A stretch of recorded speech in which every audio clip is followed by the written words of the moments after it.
Hello, hello, everybody. Yo! What's up? Yo.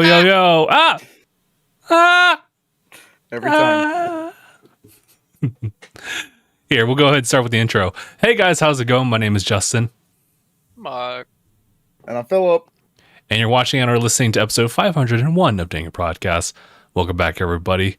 I had a whole two-stream streak going. That 2 whole stream streak. No. I mean, he gave us an excuse. You know, he told me he was going to a tournament. He's going to a tournament today. He's typically keeping that busy. I think it starts at 1. That's why he had to not be here. Mm-hmm. So that's okay. Yeah, it's kind of rough. He's been kind of going to tournaments like every Saturday, even that kind of work within the time frame here. So that's just a popular time. It is what it is, especially with that guy just straight up grinding with Tekken 8. It is what it is. When he was here in the last episode, and I was actually paying attention to episode 500 because I was actually like listening to it, adding chapters as I go. He had definitely like gravitated towards Tekken 8, like as far as like game talks for sure. Aside from like his other like perspective on like how I guess people would engage in the content and whatnot. But shoot, I think I was gonna chain that up with what was going on with 500. Actually, you know, just as a general thing I wasn't able to bring up with you guys, I'm trying to do a thing where I make things a little easier on the edits, so I just want everybody, like, whenever we jump into topics, just to, like, maybe just say just the word topic or tangent. Topic. Got it. So that, like, when I search that in post, it's like, oh, yeah, all right. Yeah, like, sense. yeah. Makes sense. He's just got to keep his ears open for it. Yeah. Right, I feel actually, yeah, no, it's just that Adobe Premiere is able to pick up on that. It's like, oh, these are all the instances where like the word topic is used. So it's like, oh, great. And I'm also trying to use that in tandem with just trying to make as many shorts as possible. There's a lot of cool resources out there as far as making shorts. But they're all like subscription based stuff. So I'm like, how do I just make my own at this point? Because a lot of that's very time consuming. I've been looking further and further into the metrics of like how YouTube's algorithm is in tandem with like YouTube Shorts and whatnot. It's kind of crazy. So I've been trying to lean towards that. It's pure chaos. It's pure chaos. Certainly. It's just so interesting with how... No, that's not the right word I want to use. I think archaic is more like it. Kind of. But it's just really interesting how the algorithm is like working, especially since they want to push certain things out. I've just been doing, just to kind of let everybody know, I've just been doing a lot of research as far as like the growth of channels on different platforms and what's kind of being demanded on all of them. And obviously for YouTube, it's all about like the watch time, you know, the longer you like keep an audience like on that platform, the more likely you are to recommend them or bring them over to like other stuff like that you made or just in YouTube in general. So I've just been really focusing on that one because I think in this day and age, everybody has the resources as far as like studying like analytics and everything like that and really like pushing their content forward. So I think it's really good in that respect. But, you know, for someone like me who's been like on the platform for like over a decade now, I've realized that I've just been very stagnant in like my growth, like on the personal channel. Not talking about Tanuki. We'll talk about Tanuki in a little bit, but yeah. It's mainly me just doing a same old routine thing, kind of like work, and it's taught me that like I'm a very structured type of person as far as like my scheduling and whatnot, and that doesn't necessarily promote it because it's not as engaging in what YouTube would probably want for like the audience. So I had to like really think about that and really apply myself. So I'm gonna just do a lot of really like in the background like type of works as well as doing Tanuki stuff. And now we could shift over to Tanuki because I actually wanted to let everybody know, just as a general reminder too, that we are still working on Tanuki video stuff.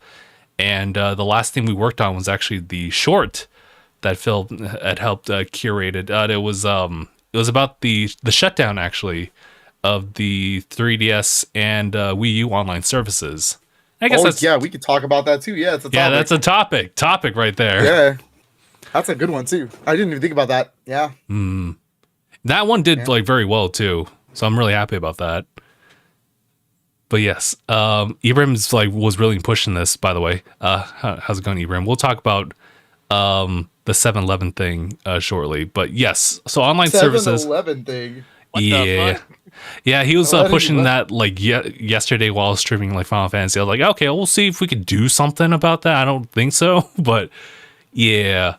So as we talked about earlier, 3DS, WiiU online services shut down for good, and I believe that also includes like Street Pass and everything like that. Oh, I know what he's talking about. Right. I know what he's talking about. Yeah. Sorry, continue. It's just unfortunate. There's obviously some other folks who are just working on like solutions, kind of working around that. And there's a big solution already. I mean, if the ninjas aren't behind me, yeah, I like how you actually looked. Pretendo is a Pretendo. Thing that you can just pretend. That sounds like it's fake. That sounds like a YouTube channel. Well, yeah, it's a service that basically mimics the online service, and it's kind of a gray area. So I don't like to like super promote it, but all I'm gonna say is if Nintendo took away our service and we can't do this anywhere else, how can we give them money? Therefore, it's just kind of out there. It's kind of just out there. You don't even need to hack the Wii U. Like that's how like you use an SD card to like launch it or something. Yeah. On my end, it's pretty interesting. I believe you actually need a 3DS like hacked first. The 3DS one does need it. The 3DS does need it, but the Wii U does not require it. Mm-hmm. But that is, and it even lets you. It even lets you download things from the eShop. Oh. So like this is how it kind of works. So remember how Nintendo says you can still download anything you own? Oh, right. Okay, the service, or I don't think it's I don't think Pretendo does this, but it's another emulation or a hack service that every time basically. You say Pretendo, I feel like you're making a joke. I'm not. I promise. But essentially, they add the license to your account for any of the games. Therefore, you are entitled to that game, so you can still re-download the game. It's an interesting way to go about that. Mm-hmm. Now, I have not jumped into that venture. I probably won't, just because I don't even really play my Wii U like that. Yeah, same here, respectively on 3DS. Yeah, I'm kind of played their Wii U when there was a Wii U still out. Yeah, I mean, look, I'm content with what I have on my 3DS and Wii U. Would I still like to collect for them a little bit? Sure, there's a couple games. My Wii U collecting is basically dead at this point. I mean, I can literally name on these last like 10 fingers of like Nintendo first parties I need. It's less than this. So to finish that set. And once I do, there's nothing. Like like my Wii U's basically done.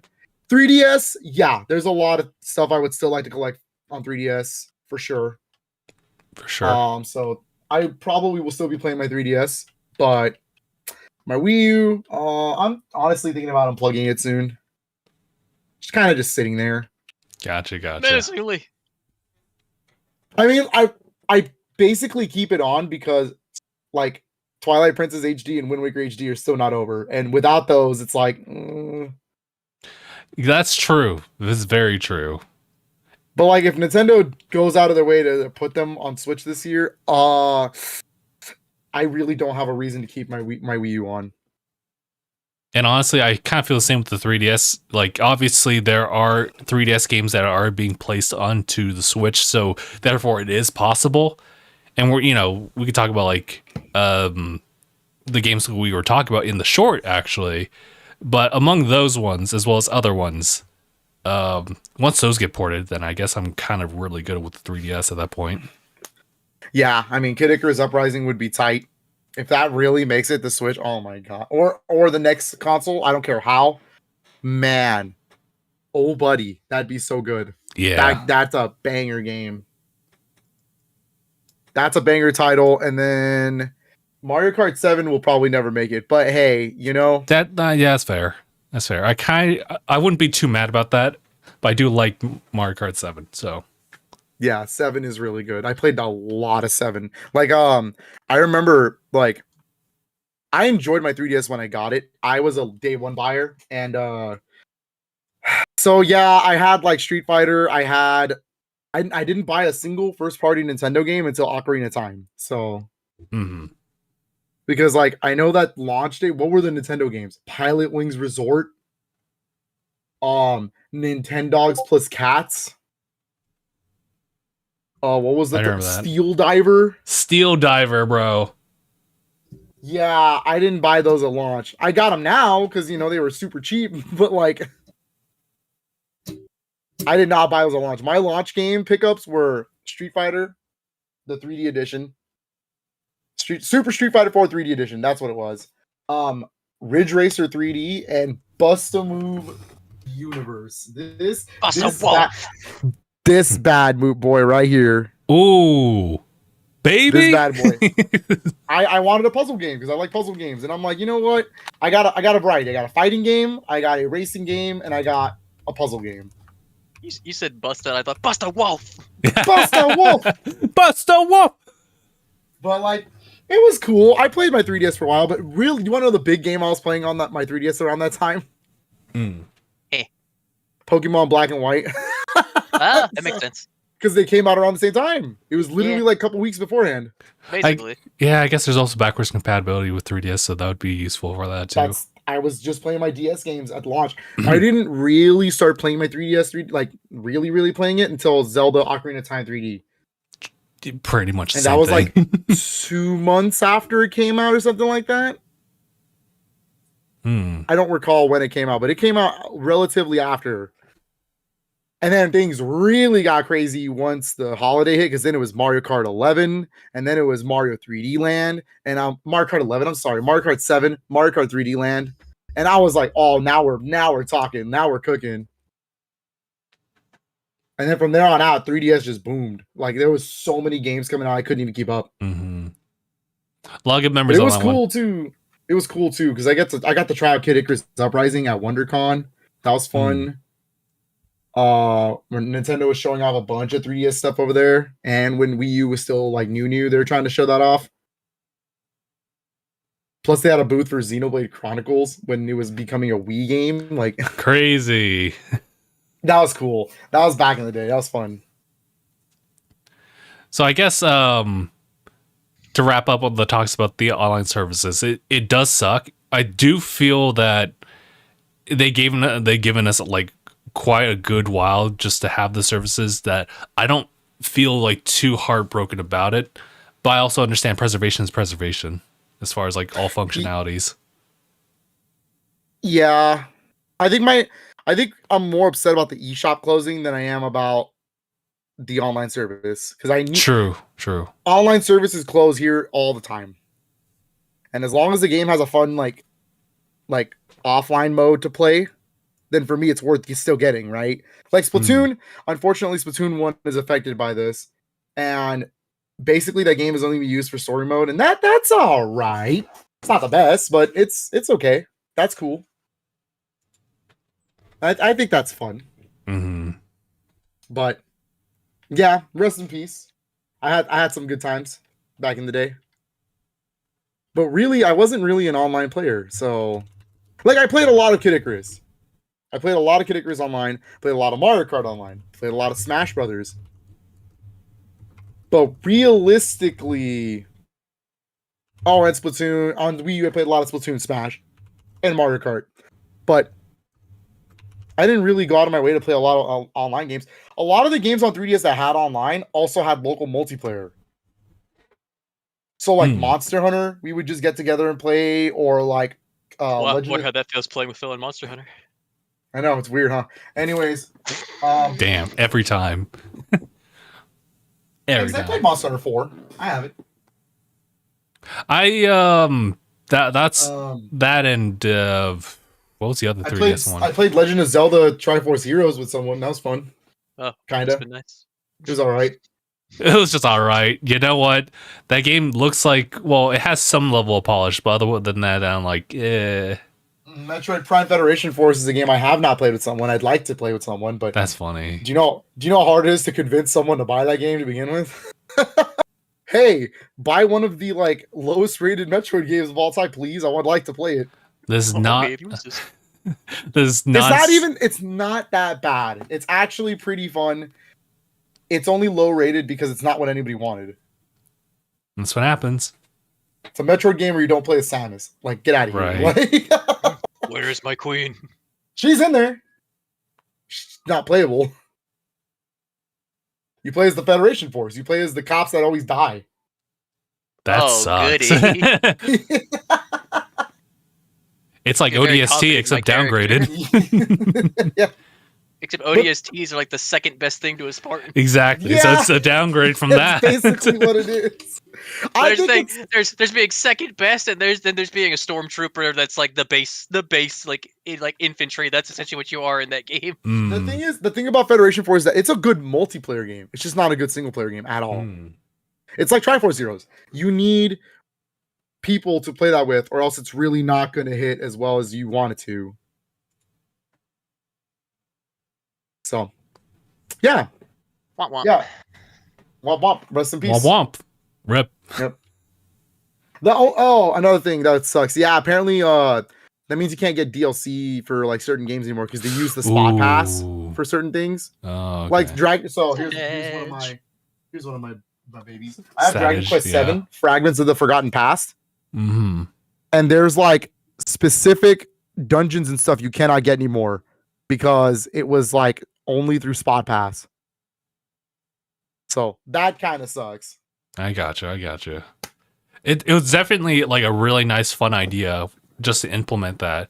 It just has the caveat of like you require that. So during this time, you wouldn't be able to. I guess I don't really see Switch having a lot of those functionalities. I think it's because it's kind of like taken away from a lot of uniqueness, aside from a few exceptions that will use like the touchpad, for example. But as far as online stuff, I don't believe so. A little more streamlined. Yeah. Yeah. But yeah, that's unfortunate. It sucks. I do want to give a couple of other games that we didn't get to talk about real quick. Some good shout outs that were fun to play online. Gotcha. Luigi's Mansion Dark Moon was really fun. That is going to be back with the online mode intact, so that's interesting. That's good. But I remember playing that online for a little bit. That was kind of fun. I'll throw Animal Crossing. Animal Crossing New Leaf Online was always fun. I'll throw a couple. Pokemon battles. Pokemon battles, fun. Of course. Fire Emblem. Yeah. All of Fire Emblem 3DS games. All of them. All of them, bro. Rest in peace. Star Fox 64 3D had. That's true. Did it have online? I'm pretty I sure. think it had online or it had local. I don't recall. It feels like it would probably most definitely have local. But as far as like online, Download play. No, my bad. I could have sworn I played it online, but no. Okay. No. There were some features from Professor Layton giving us free puzzles for 1 year, so 365 puzzles. That was cool. Whoa. I didn't know about that. That was really fun. And that was on all the 3DS Professor Layton games. So that was also including Phoenix Wright versus Professor Layton. That was fun. Or Professor Layton versus Phoenix Wright. Sorry. I'm trying to remember. There was something from Bravely Default, and I'm pretty sure Bravely Second that utilized online stuff for something minor, but it was just an add-on. So that's just unfortunate on that front.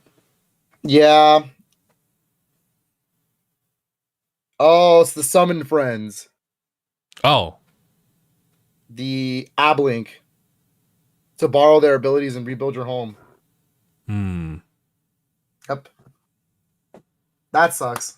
But yeah, it was fun. The thing is, like, people are like making a bigger deal than it really is on 3DS. I think Wii U had a lot more online like focused games, in my opinion. Like Splatoon's a big one. Right.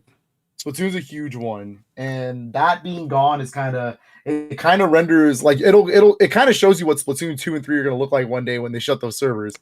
Ooh. Which is basically just the single player stuff. Which, I mean, have they always been focused on that? No. Was there like a particular focus? I feel like Splatoon's mostly a multiplayer focused game. It is. The single player is kind of an afterthought, but I mean, they've gotten better. Like they like Splatoon 3 single player campaign is really cool. So that's good. That might be like a good approach for it later on in other titles. But basically, the single player of Splatoon is basically like hey, this is how you kind of play the game, and then if you learn that, you'll be fine in online. Mm-hmm. It makes me think what they're going to do if they do shut down the Switch, but obviously they keep NSO up. Because you had like the family plan, right? And that includes like free stuff from like the Octopath expansion, Mario Kart like 8 Deluxe stuff. So it's like, And also Animal Crossing. Yeah, it's questions, answers for later. Yeah, but rest in peace. We had our fun. Had our fun. Speaking of NSO, it's a good segue into the next topic. Actually, real quick, I wanted to kind of like take juncture to what Ibrahim was talking about. Yeah, it was the reminder about like today for like 7-Eleven, they allow you to just take any size cup that fits, and you can just fill it up with a slushie for like $2. Oh, it's slushy day. Yeah, it's Slurpee Day. Yep. Slurpee Day. That's what it is. Slurpee. And I don't love Slurpees that much, but like that's kind of tight. I forgot they do that. I was thinking that I didn't realize it was today. I was thinking that we could kind of do that, but I also know that like you have been really like pretty strict on yourself as far as like sugar intake and whatnot. So should go in there with a popcorn bucket. I wouldn't. Oh my god. I'll just go there with a mop bucket. Just screw it. But, fill it up.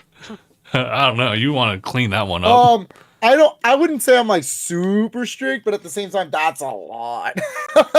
Like, yeah. Like 2 years ago, I would have been so down. Fill it up. But nah. Yeah. It's fun though. It's cool. But that also means the lines ridiculous. Like, very true. So yeah, that was just a quick aside.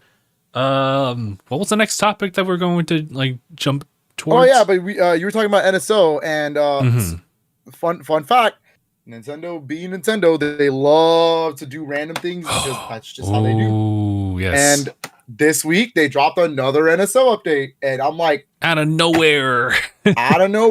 Like I was not expecting it. I was like, what the? And this time it's only Super Nintendo. That's a little interesting. Soup. That people were like, oh man, Super Nintendo's done. They ain't got not that much anymore. Nah, dude, they dropped 3 more SNES games this week. And to be fair, 2 of them are imports and 1 is an American game. So I have it in front of me. So we have Amazing Hebereke. Or Hebereke, I think is what. Yeah, it's Hebereke. So Amazing Hebereke. We also have Super R-Type. And the Nintendo import, which is Wrecking Crew 98. So I'll just go through them one by one real quick. Amazing Hebereke is actually a part of a Sunsoft series called Euphoria in America. That's how we know the series. Justin, you may be familiar with the newest game that just came out. It's the one that looks really pretty. It's got the like really cool yarn aesthetic. Euphoria 2? Euphoria the Saga 2. Yep. The Saga 2. So this is actually a battle royale like fighting game spinoff. Crazy. And it's actually, so unfortunately the NSO version is hindered by the fact that NSO version doesn't support 4 players. On actual hardware, it can do up to 4 players. Okay, all right. But it does have 2 players, so I mean, you know. And you basically have to choose characters from the series, and you just fight in arenas, and like it's basic as all hell, but it's kind of fun. I was playing it the other day. All right. I tried all 3 of these out, so I was like, this is a good one. It's actually pretty decent.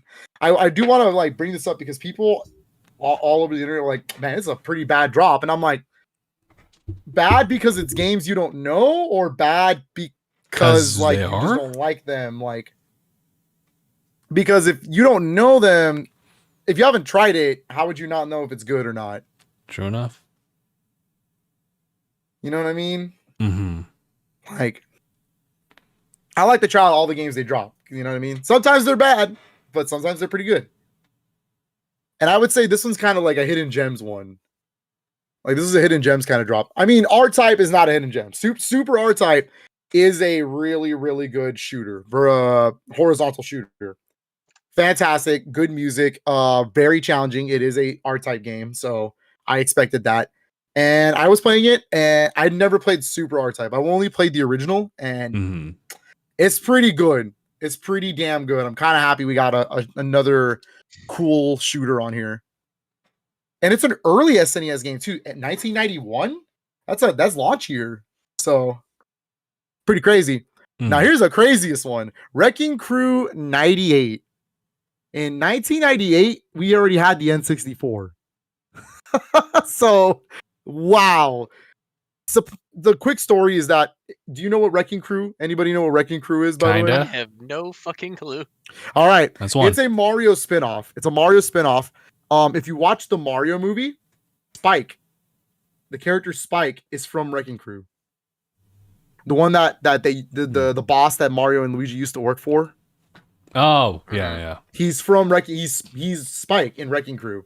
Oh, okay. I will not name his Japanese name because I'm not trying to be canceled today. Mhm. But Now you got me curious.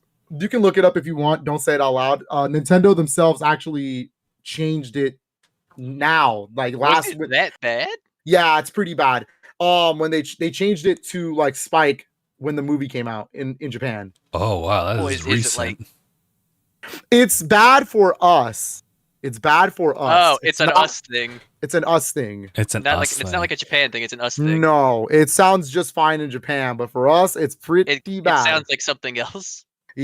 Gotcha. Yeah. All right. Anyways, the point is, Wrecking Crew 98 is kind of weird. It has the original Wrecking Crew, the NES game, so you can play it here as well on Super for some reason. And they didn't upgrade it. It's literally just the NES game running on the Super.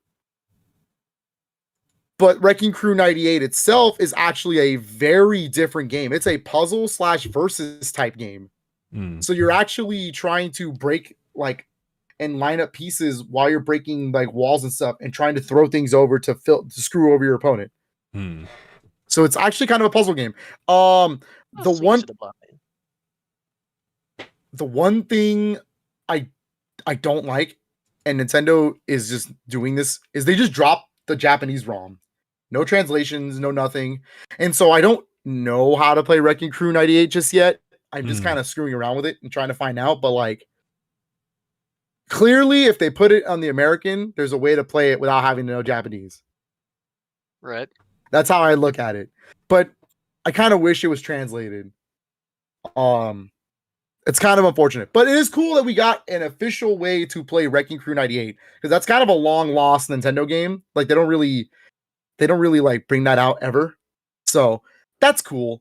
However, let me just bring up Super Famicom because they got a banger title. And I actually get this. They got a Nintendo first party title I never heard of. Granted, I knew the characters because I saw them in Smash. They're a spirit. But I had never heard of this game until I saw it here. And I had looked up details, and it is the wildest details, Justin. The game is called Marvelous Another Treasure.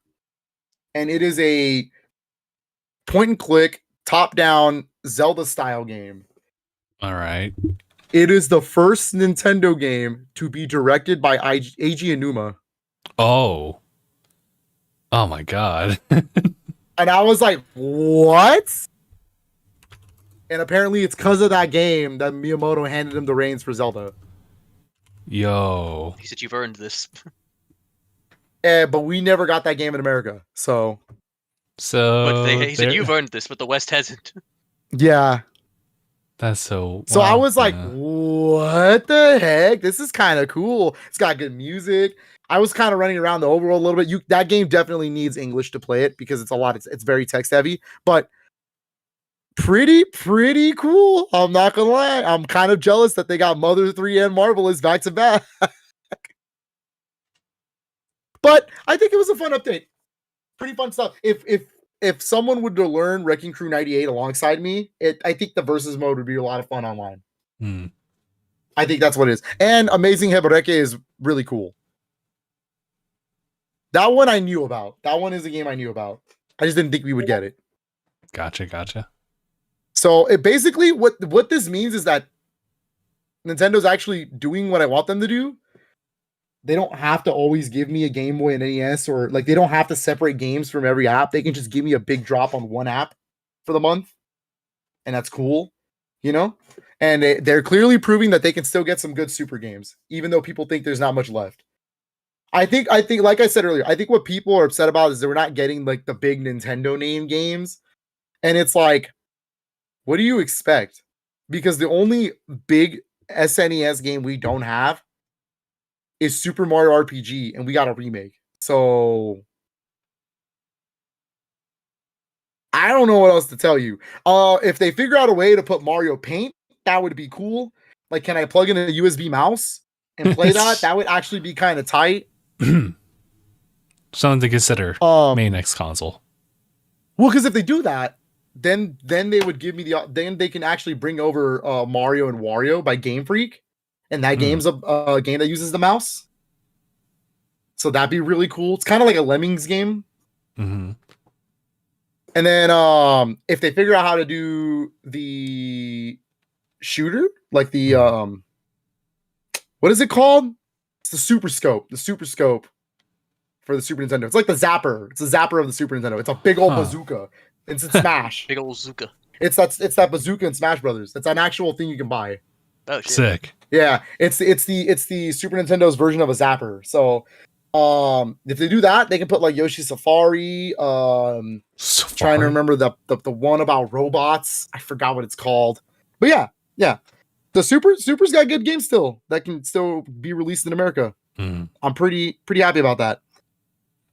All right. So that's basically what they confirmed, is that we still got some tricks up their sleeve. Like, that's good. And that's not even mentioning like there's still some rare titles that they still have to put. So, because like I know everybody wants Rare Replay, but guess what? You ain't gonna get Rare Replay. I think you're gonna get those games in the NSO apps. In fact, they're still working on those ones, right? Or it sounds like it. It sounds like it. I mean, if we got Blast Corps and we got Battletoads and Killer Instinct and all that stuff on here, I'm sure Xbox is willing to play ball and give us like Banjo-Tooie eventually. And I'm sure that's probably on the list of stuff to do. Yeah, and like for me, the N64 ones I need, the big ones would be like Diddy Kong Racing, Donkey Kong 64, Banjo-Tooie. Those would all be absolute bangers to get on the NSO. So I'm pretty content. I'm pretty happy.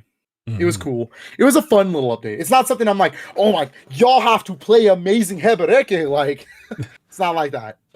But it's cool. I'm having fun.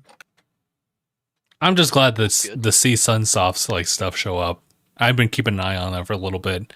And the fact is that we still see them in like different forms like this, even if they're not working on something new. Yeah. Although they are going to be doing that. But they've been making a big comeback recently. It's really cool. I like Sunsoft games back then when I was like into retro, like when I was really playing those retro games back in the day. For me, I kind of I see Sunsoft as that company that has pretty good games, but the music in their games are crazy good. Like they have ridiculously good soundtracks for no reason. Batman on the NES is literally one of my favorite NES games of all time.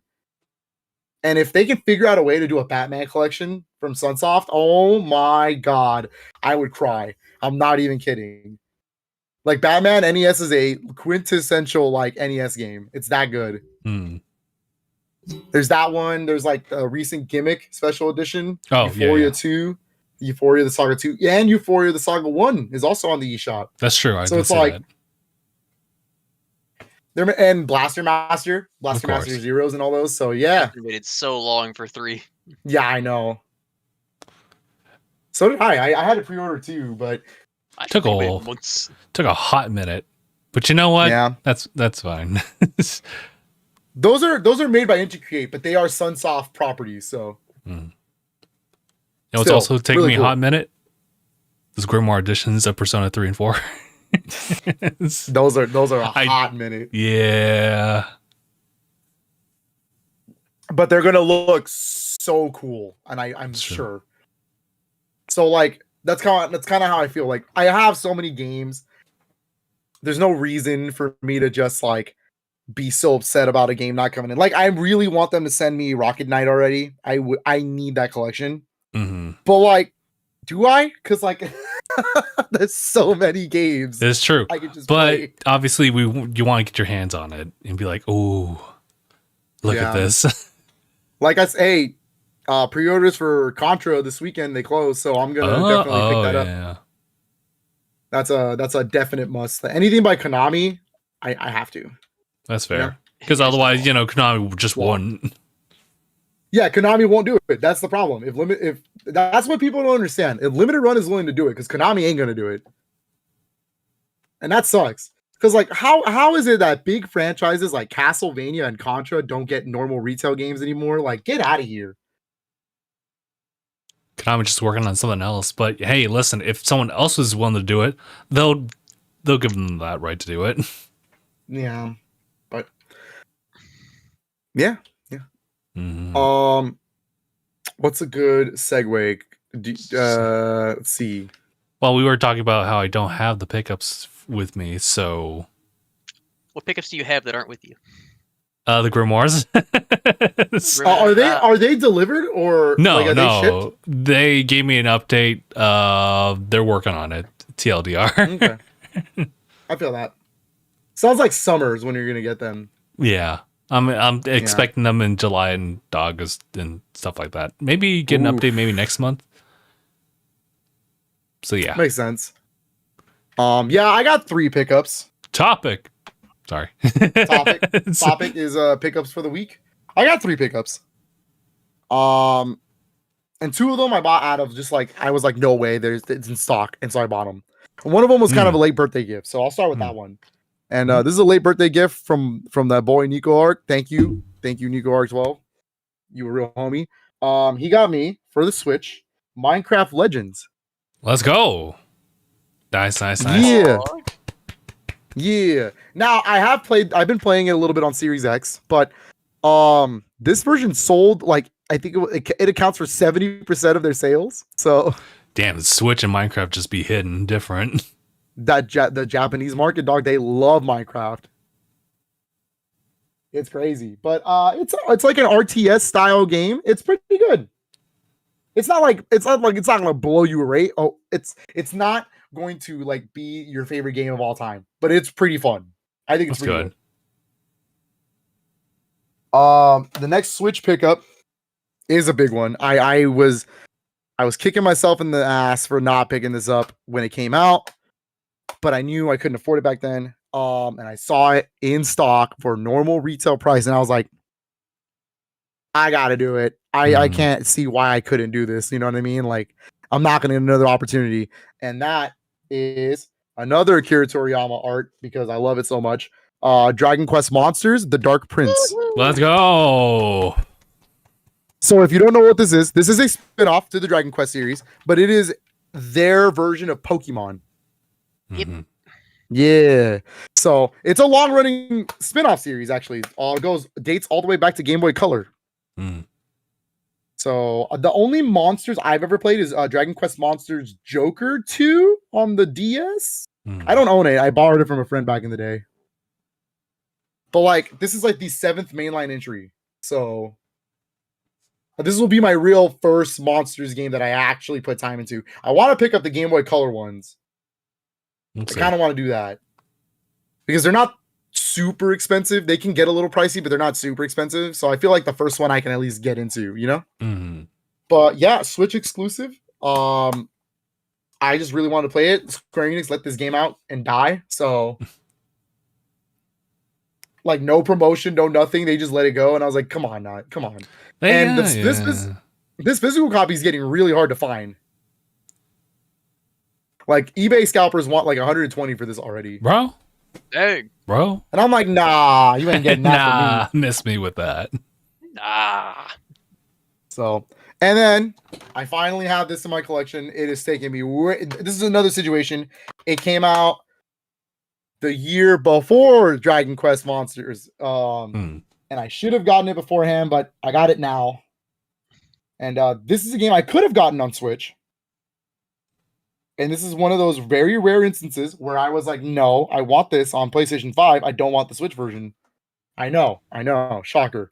Mark, you've played this for I sure. have.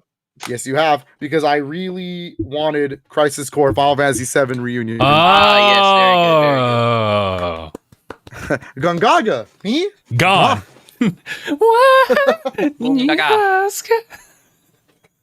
But yeah, I mean, I played the original. I own the original on PSP, but I really wanted this one to kind of be on par with the remakes. Yeah. So, and I know it's not technically part of the project because this is a straight up remake of the original and nothing more. Right. But since the remake's only touching 7, technically this still ties in. Yeah, But definitely. in theory, it still ties in.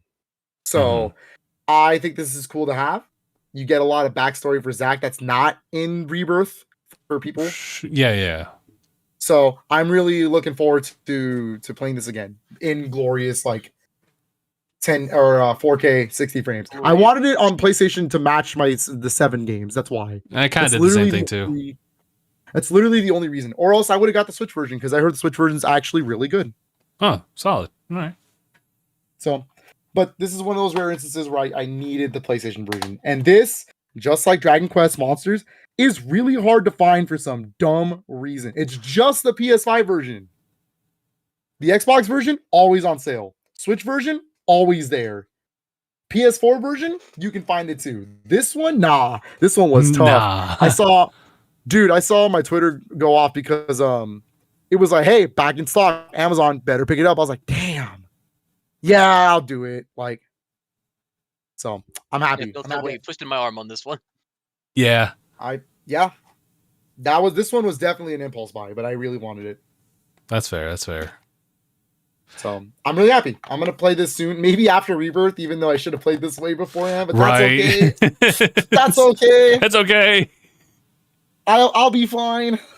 Activating combat mode. Activate combat mode. So I'll be fine. But yeah, that's it.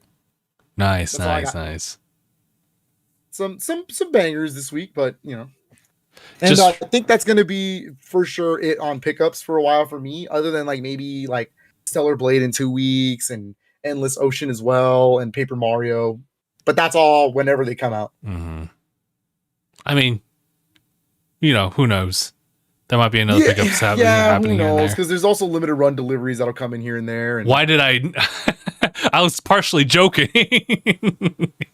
Well, I mean, they come in every now and then. Now, granted, I've been slowing down a little bit. I have finally been skipping out on certain things. So, but there are some that I'm like, Abraham already knows Stellar Blade Day 1, baby. Yeah, that's May, right? That's gonna be May. No, it's this month. What? It's the joke doesn't land, weeks, dog. It's in 2 weeks. Oh hell, dude. April 26th. I forgot. I keep forgetting. I keep thinking that it's in May. If you want the joke, you got to get Endless Ocean because that's in May. It's gonna be May.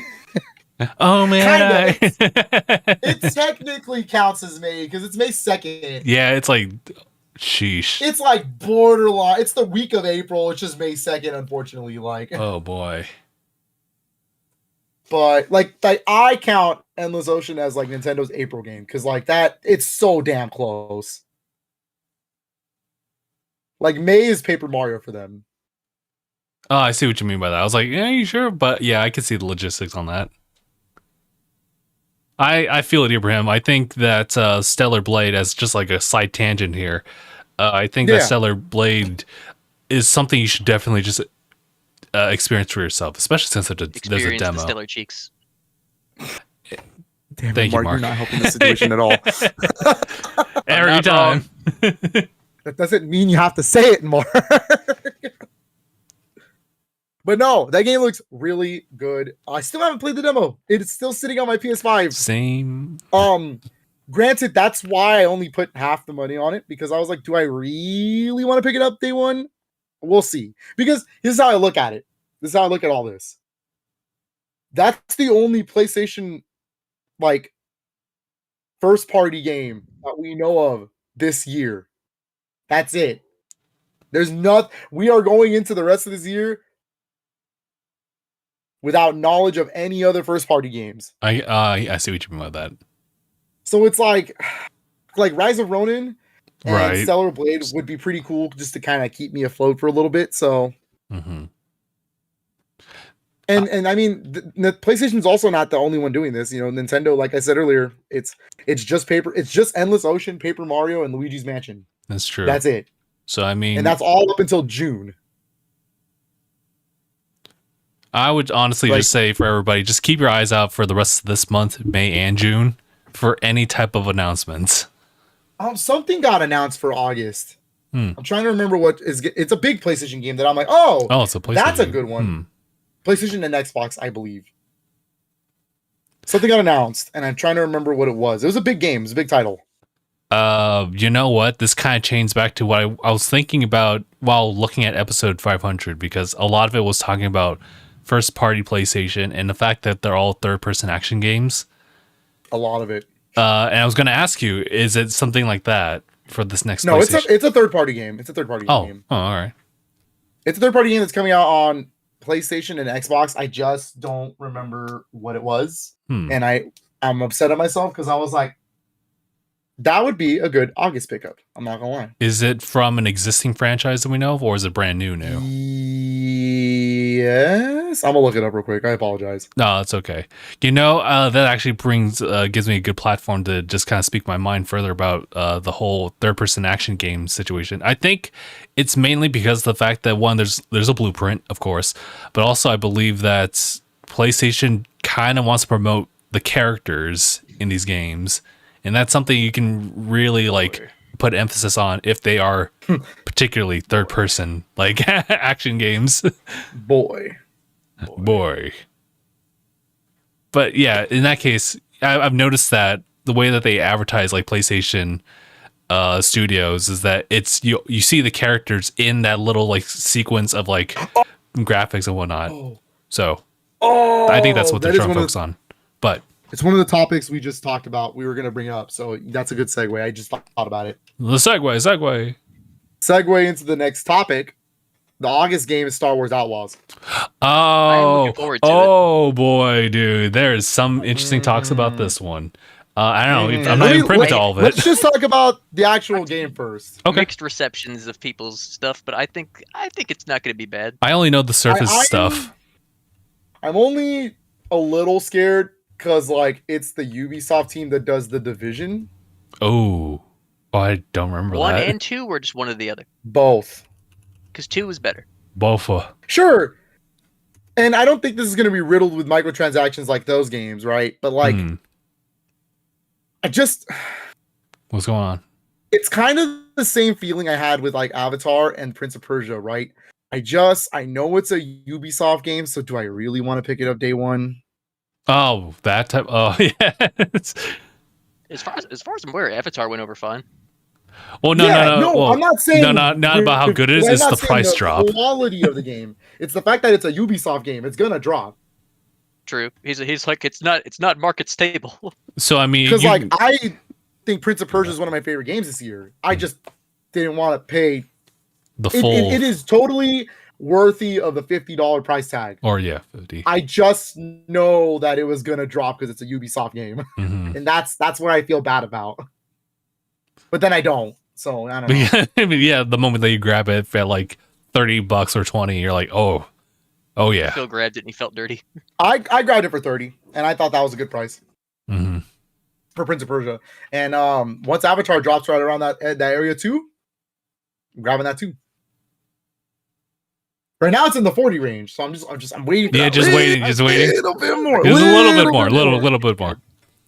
It'll get there. Definitely within holiday season or something like that. Within that time frame, you'll see it. The thing is, for me, Ubisoft's actually not a bad developer. As long as it's some of the more unique games. None of the a lot of the Tom Clancy stuff, and some of those can be good. Some of those can be very. I would say that's unfortunate because a lot of the old Tom Clancy stuff, I think Future Soldier was great. I agree. Future Soldier is really good. I am a big fan of the Splinter Cell series, and I also really enjoy Rainbow Six Vegas 1 and 2. So I'm not let me rephrase this. I'm talking like modern Ubisoft. I'm talking like the games that have all the microtransactions, Modern the Ubisoft like feel. So like Watch Dogs, Assassin's Creeds, which is getting better. Assassin's Creed is getting better. Mm-hmm. Rainbow Six Siege. The recent Ghost Recon games haven't been all that good.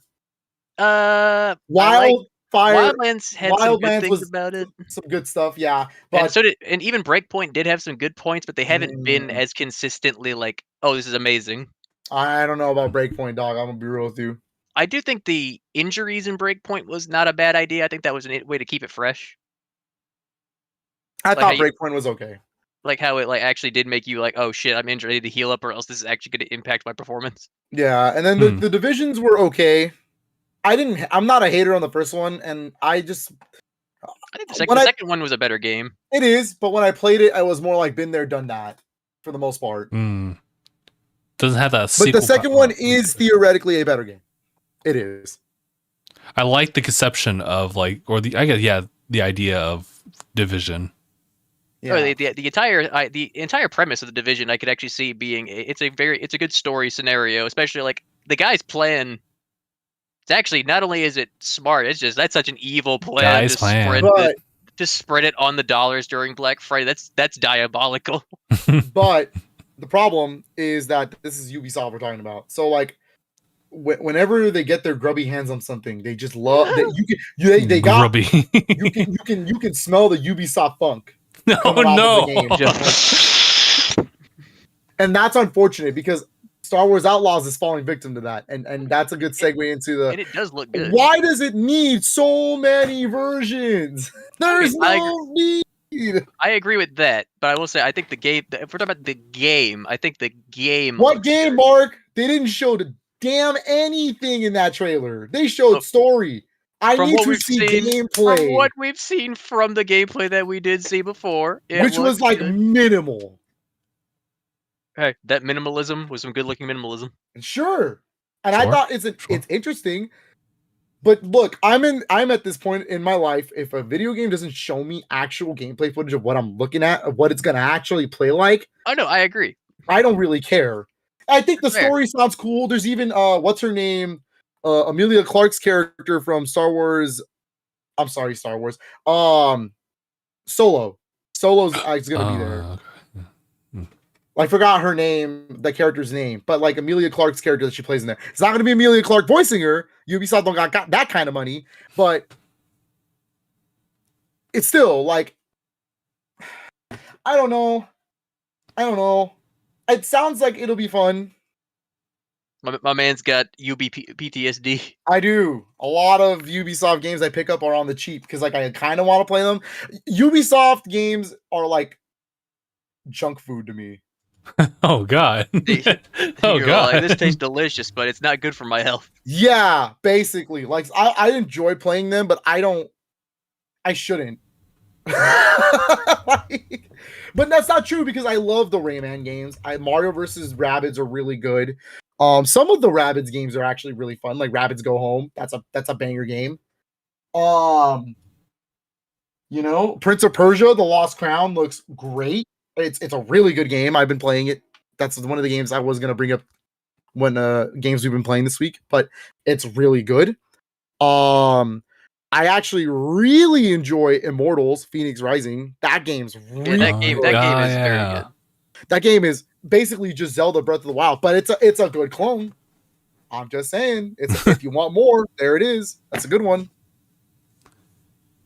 And I think I like the look of Avatar a lot. I haven't played it, but you've been enjoying Avatar. Oh yeah, good game. So there you go. Like I like Ubisoft games. I just wish they didn't have to be so stubborn and money hungry about so much things. Like, there's no need for Outlaws to have that many editions. There's no need. Yeah. Collectors. That's it. You should not have anything else. Yeah. It should just be like standard and collector's edition. I'm going to take a look at this.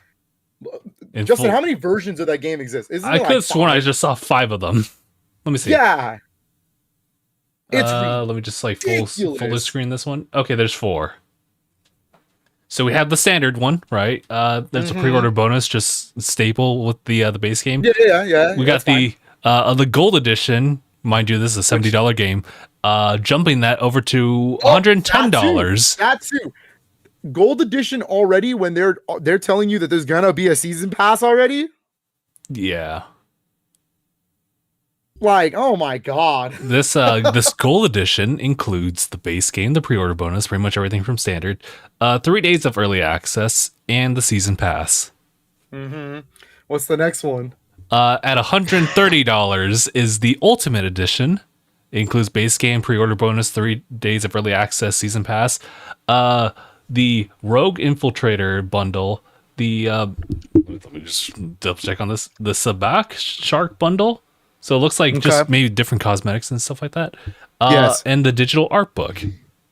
Okay. All right, then what's the highest one? The highest one is it's interesting. It's part of the subscription. Huh? It's to be able to play day one with Ubisoft Plus. Includes base game, pre-order bonus, 3 days of early access, season pass, the Rogue Infiltrator bundle, the Sabak Shark bundle, the digital art book, and of course just everything as far as 100 plus PC games like through Ubisoft Plus at $18 a month. That's how they charge that one. Disgusting. So essentially, it's the cheaper one, actually. Yeah. That's so. Oh my god, dude! They did this too. They did this with Mario plus Rabbids Sparks of Hope. Remember, it was like the standard. Really? There's the gold. There's the cosmic edition. There was the like.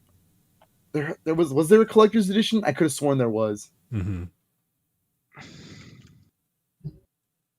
I think my thing is like, dude, just let me buy the game. Like, I think my issue is that when you look at the season pass, at launch there is a whole exclusive mission that's locked away at that.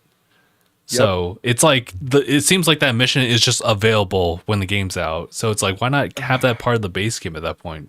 But it's now kind of locked away behind season pass. People also try to make that argument for like all DLC because it's dumb. Because I think that like if they're still developing it and they have like a time crunch where they need to get the game out, then sure, like if they're still working on like additional like missions later on. You're actually using that argument in a way that makes sense, whereas some other people just are against the idea of DLC completely. No, I don't hate the idea of DLC. I just think if you're gonna do DLC, it's got to be meaningful. It's got to actually add to the game, and when the base game launches, it's got to actually feel like a game that's not missing content. If that makes sense. And I get that. Yeah. Because if I know that there's DLC coming and I'm like, well, I want this, but maybe it's in the next DLC, then I feel like something's missing.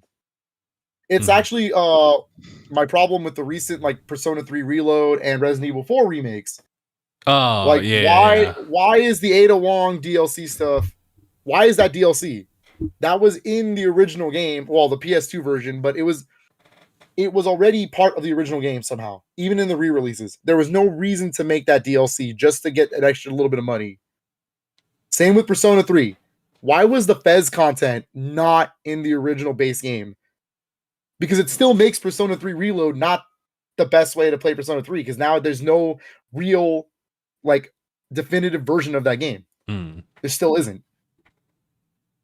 Even if you threw the Fez in, that just means Fez is obsolete. But now you still got to buy it through a season pass. And it's like, I don't even want the season stuff. I just want the epilogue. Like, that's true. So it's got to be meaningful, Mark. I want expansions to be like, I can't believe I'm about to say this. Bethesda does pretty good with their like expansions. You know what I mean? Also, I just want to clarify. I'm not saying y'all are doing that. I'm just saying that there's people also try to use that exact same argument in a negative fashion. No, sure.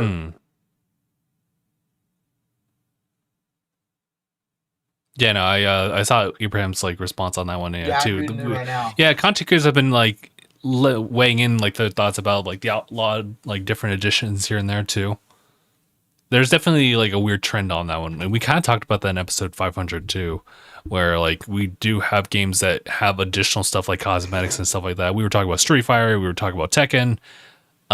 Street Fighter, how it had like several different versions of 2. Oh my god! Yeah. Granted, they don't do that too much. Now they lay it down to just like, It's we'll all have one updates. Ultra. We'll have one Super. It's all updates now, yeah. Yeah. Well, okay, back in the day, it kind of makes sense because you didn't have a way to update your games.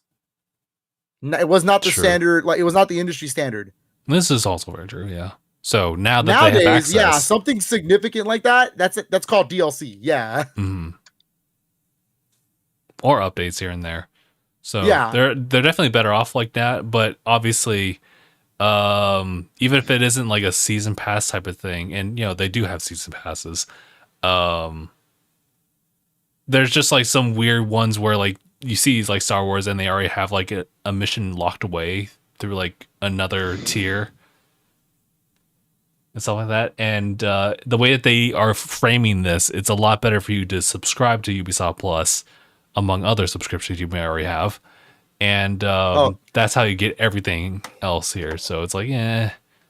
And then let's not even forget the big physical copy controversy of this game.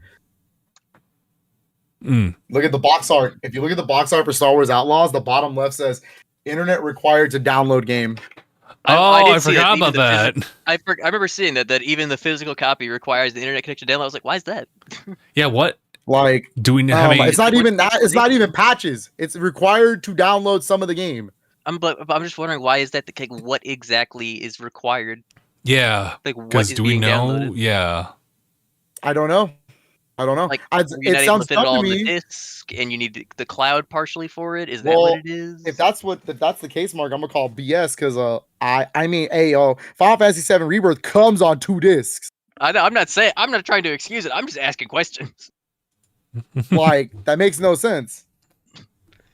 I'm just like why? Yeah, is this something about their Ubisoft account thing? Same thing with if they could just like explain like why. I think that then people might stop blowing them up if they could actually give a good reason. Maybe. Yeah. But it better be a damn good reason. Like if it's like I'm trying to piece it together in my head like something that makes sense. Because you know how the Prince of Persia requires like the Ubisoft account, so you have to kind of connect like to the internet that way. Otherwise, the game content should still all be there. But I'm not sure if Outlaws is the same thing or it's something else. No, Outlaws, the box literally says to install game. Yeah. And I'm like, huh? So at that point, I'm better off just getting digital. Yeah. I'm just wondering, like, why? Like, what? Why? Why? like, what is? I want to know, like, what is the technical issue that you can't just download the game? Like, what is it like? Too big of a game, and they just can't afford to be making multiple discs and whatnot? I guess. That I guess could also be something. Oh, it's very annoying. So I don't know. I would like to play it day one, but I also know I probably won't. Yeah. It's a weird one. Take that with a grain of salt, but I'm gonna Google that now. Actually, now I'm curious. Yeah, I've been kind of like taking a look at it and seeing what other people have to say if they have any more additional information. It looks like they're kind of on the same like level as we are in knowing what's going on. So, but yeah, other than that, we got some good segues today. Is that it about Star Wars, by the way? Hold on, it says yeah, here, I believe so. the reason the Star Wars Outlaws physical edition needs an online connection is that the game files and all future updates must be downloaded. Ubisoft clarified this with IGN soon after fans picked up on the game's warning on the game's box art. So it's because the game's files and all future updates must be downloaded. It must be something that they're trying to do internally going forward. Which so I mean, they're just saying like they will all like have to be just downloaded over the internet. It's how it is. Certainly a move. I'm not sure how I would go with that, but I wouldn't say it's the best move, but it's a move. Just come with the disc, but okay. Well, that's that Ubisoft. Isn't Ubisoft the company that was like, I'll get used to owning your digital games or not owning your games? Oh no, we've gone full circle. Yeah, isn't that them? Because you heard about The Crew, right? I heard about The Crew. Yeah, I remember that. They turned off servers. Okay, fun fact. Apparently, some people are claiming that they even removed their licensing agreement for those games if you own the digital. Oh, what? So like, so like the game is just not on your account. It's revoked. Period. Because you can't even play it, first of all. So yeah, that's understandable at that point. But also, yeah, it's like it's not really understandable. I own it. Like I should have been able to just yeah, keep I it on my own it. account. Therefore, you should own it. But also, one, you can't play it, and two, it was never yours to begin with. So yoink. Yeah, basically is what they're saying. That's crazy when you frame it like that. Yeah. So pretty garbage. However, for every bad thing Ubisoft does, there's also is a good thing, right? And this is the segue. Oh. Because we also got the announcement of that long rumored random Prince of Persia game. Oh, yeah. Yeah. And it sounds cool because it's going to be done by is it Evil Twins? Yeah, topic for the next one. And that is the announcement of the Rogue Prince of Persia. The Rogue Prince of Persia. That is the name of the game, the Rogue Prince of Persia, which is a really cool way to say it's a Prince of Persia roguelite. Interesting. But it's going to be one moment. Oh, okay. All right. Here, I'll see if I can pick things up from here. This is interesting. This one is developed by Evil Empire, and I have no experiences to or knowledge of things that they've done in the past. It's definitely I something. don't know any of their stuff, I think. Oh, Dead Cells. What the? Oh, hey, okay, yo! Wait a minute. They're cooking with this then. Seriously, they know roguelikes. Yeah, they got the experience with roguelikes for sure at that point. I still need to play Dead Cells, but I think I have a copy like somewhere, like a digital copy, maybe on, I don't think it's Steam. Maybe it's like Xbox or something like that. They'd had like an instance where it was at least free, Xbox Gold, if I recall. Maybe Game Pass, I'm not entirely sure. But, yeah, no, if they're working on this Rogue Prince of Persia, then we can probably expect good things, and I believe there's some gameplay stuff online as well. Right now, Rogue Prince of Persia is available for Steam. Nothing about other consoles at the moment. It makes you feel like this almost feels like a recipe for like a free-to-play, possibly. But if they play roguelike would be wild. Yeah, let me see. I can go and just like read this off. Oh, I'm back. Sorry about that. Oh, welcome back. Welcome back. My niece and nephew were calling. They're very cute. Gotcha. Priorities. Yeah, they missed. They were like they wanted to see Theo on the phone. What does Theo feel? Yeah. I thought you were gonna say they missed the game room here. She did. My niece really loves playing games with me, so she'll be like, "I want to play games," and I'm like, "Well, you got to be here." Oh, I thought you meant they are there. No, they're not here. Gotcha. Yeah, no. I probably wouldn't have done the podcast if they were here. So I was just say if they were there, I was like, "Oh, Phil, we can cut this short, bro." No, they're not here. They're just calling.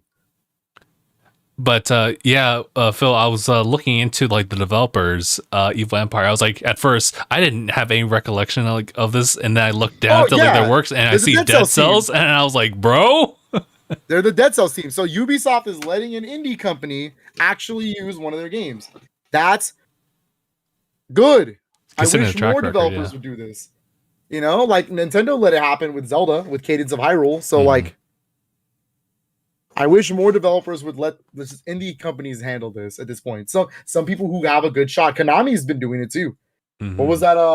What's their roguelike called? Getsu Fumiden? Undying Moon?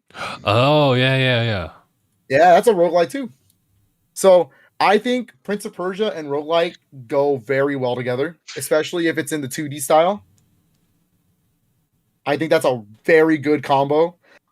As of right now, it's PC and Steam exclusive. I see it.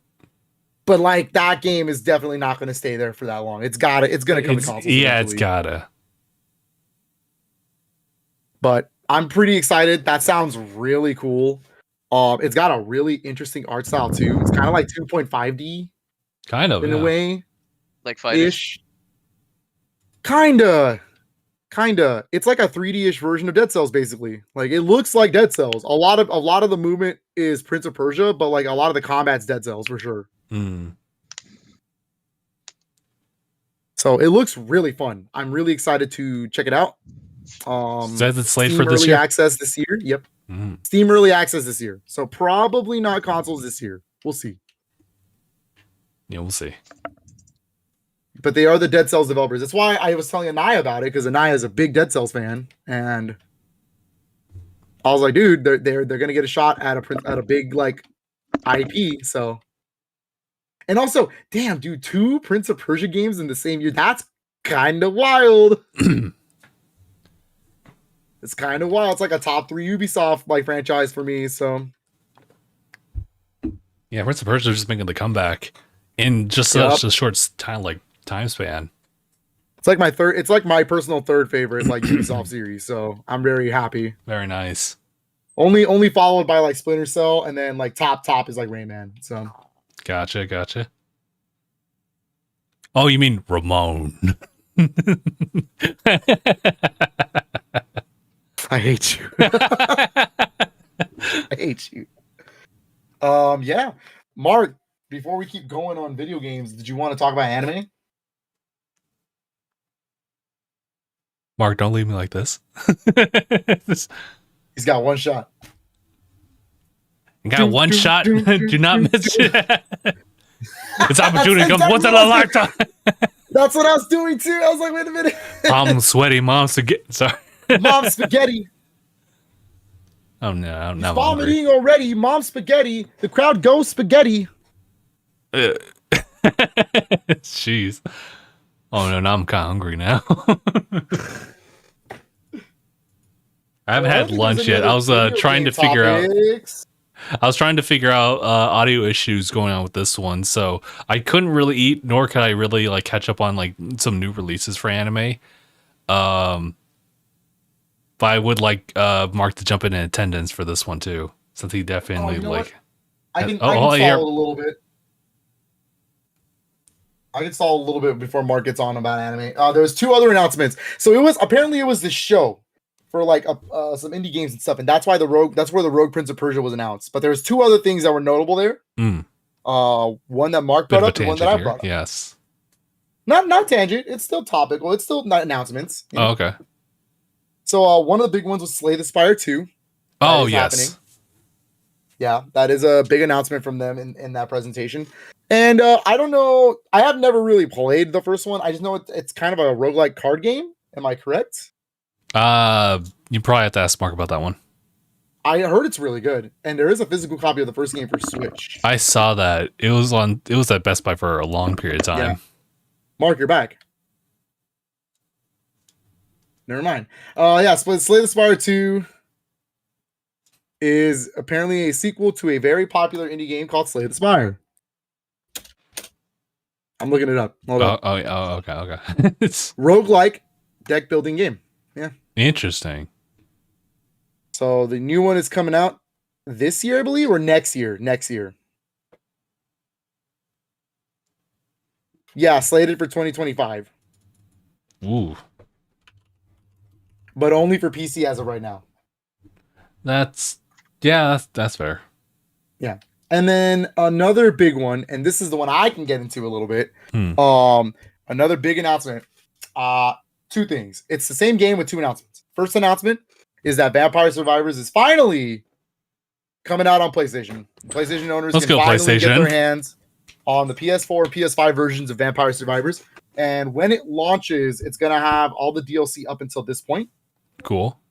Which is some of the like original DLC, the Among Us expansion, and then this next big boy banger that also got announced with Vampire Survivors is their next big DLC update. And okay, hold on. So to set the stage, right? They got Konami. Here's the thing. You would assume if you're talking about Konami, what franchise they would get for Vampire Survivors. Right, well, you think it's not Castlevania. Okay. It is Contra. They have a Contra expansion with, I think it said 15 new characters. That's wild. 15 new characters, one big old new map based on Contra. Music from the Contra series. Like, I was like, huh? Contra? And you know what? I'm for it, dude. I'm for that. I really love Vampire Survivors. I've been playing it here and there, and that game gets me every time, dude. I only want to play like one round, and I will play like 10, and I realize where the time's going, and I'm like, wait a minute. Vampire. It's so good. It's such a good game, and I haven't even touched the expansions yet. I'm trying to just kind of finish what's on the base game, and then I'll start jumping in the expansions one by one. I see. But the expansions are Contra will launch the day. I think it's the day of the PlayStation version. So you can get it. It won't be included. None of the DLCs included in the PlayStation version. You got to buy them. But I mean, the game itself is $5, and the DLCs are like $2 each. So it's like, yeah. Don't even, like, you're don't even fine. sweat it. So I'm really excited for that. That sounds awesome. Just Contra and Vampire Survivors sounds kind of tight. And you know what? I kind of like that they didn't go with the obvious choice. I like that. Because then you don't know what the hell to expect. Because if it's Castlevania, you're expecting the Castlevania Belmonts, the vampires. Exactly. But they went with Contra, and that is a funny choice, and I'm really happy. And then we now have a game where you kill vampires, but you can also play as Among Us and Contra. Love it. You'll love to see it. Marc, since you're back. Yeah, sorry, I forgot I left my phone in the car. Nah, you're good. Anything about Slay the Spire 2? I was gonna say I'm surprised. Honestly, because I know Slay the Spire was like a sleeper hit. A friend of mine has always been talking about it and playing it, and I've heard good stuff about it. I tried it out; it's pretty good. It's an interesting kind of concept of a roguelike deck builder. I think it was the first roguelike deck builder. It was the one that popularized it, right? I believe so. Yeah, one of the first ones. I don't think it's the official first one. I can't think of anything else that did it before it though. I'm trying to remember, but I know that when I heard the name, Slay the Spire was like one of the first ones to pop up. And so hit 2 is because the fans just loved 1 enough that it finally got a actual sequel. That's good. That's good. I actually have something else. Unless you had other additional commentaries about the PlayStation 5 version of Vampire Survivors. It's kind of similar. No, kind of similar. It'll just run like the Xbox version. Gotcha. Dude, Vampire Survivor really be surviving. Vampire Survivor is just built it's so minimal but so fun. I can't believe they're still building up on this. Like, honestly, I think it's just good and great by itself, but the fact is they're adding more and more collaboration stuff. It's like, whoa. I'm waiting for the day they finish all the DLC and then they talk about a physical copy, because I would buy that in a heartbeat. I'd buy that in a heartbeat. Take my money. Immediately. It doesn't require online. It'll be safe physically, and it'll have all the DLC on cart or on like whatever platform. I'd be so down, dude. And it's got 4-player multiplayer. Like, oh my god, dude, it's so good. It's so good. And the way they do multiplayer is really cool because they scale down your damage. So it relies on cooperation. Heavily. It relies on cooperation and not just like, hey, I got this item and you didn't, and then you gotta you take turns every level of who's getting the item. Like, that's crazy. We never played really that cool. Multiplayer wise. I forgot that it had it until we started talking about this. Damn, we should play that. All right, we'll have to add to some invisible list that we got going on. Yeah, because you know what, that would be kind of tight. I ain't gonna lie. That'd be pretty cool. Aniyah would hog everything, but what do I know? Yeah, that's true. Because he sucks. Anyways. Hashtag. Nah. No. It's pretty valid. It's pretty valid here. Pretty valid. If he doesn't show up for 3 shows in a row, then he sucks. Oh. 3 strikes, you're out in reverse. Yep. Baseball. 3 strikes and you're out. The respect meter goes down. He's almost out of meter. But yeah, speaking of other games that have multiplayer in it and also have a PlayStation 5 port coming in, I actually wanted to bring this up because it's a little bit more recent. Sea of Thieves actually is going to have its PlayStation 5 port releasing at the end of April. However, those who have pre-ordered... Good times, lad. Good times. Those who've pre-ordered Sea of Thieves for PlayStation 5 before launch have access to a closed beta that's happening this weekend. This weekend, no? The many adventures me and Captain Dang had on Sea of Thieves. Shout out to Captain Quick Dickin for sure. Captain Quick Dickin. I'll never forget the time. Never Yeah, forget no, the time I'm that I grabbed an Athena chest and went all the way from the Devil's Roar over to fucking Golden Sands on a the rowboat.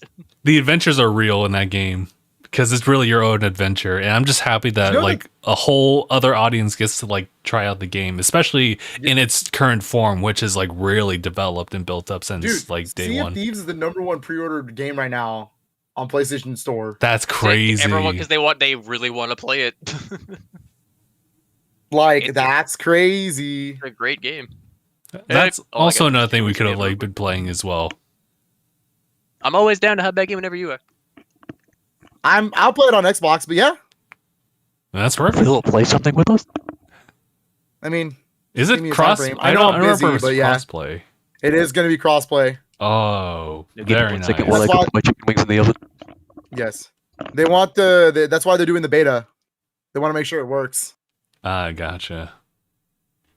It's super safe because like, yeah. Well, first of all, like Rare has been like working with Sea of Thieves for like a good while now, ever since its launch, way back when, and it's still like a Yeah. really fun game. Like I'm still taken away by like the visuals, the art style just like really carries that all the way through. But yet at the same time, like the water, obviously you're gonna see a lot of water in the game, just looks phenomenal.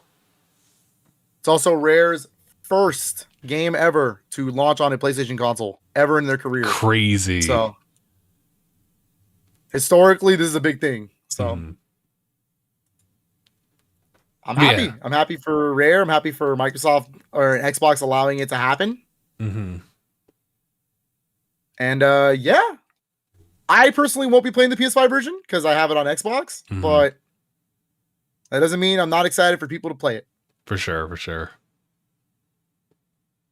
It's definitely one of those games that, honestly, and I was actually thinking about this game because of like other topics that have come to mind and video ideas I have potentially about, you know, like budget gaming or just sticking to like one particular game you want to just get a lot out of like your money with.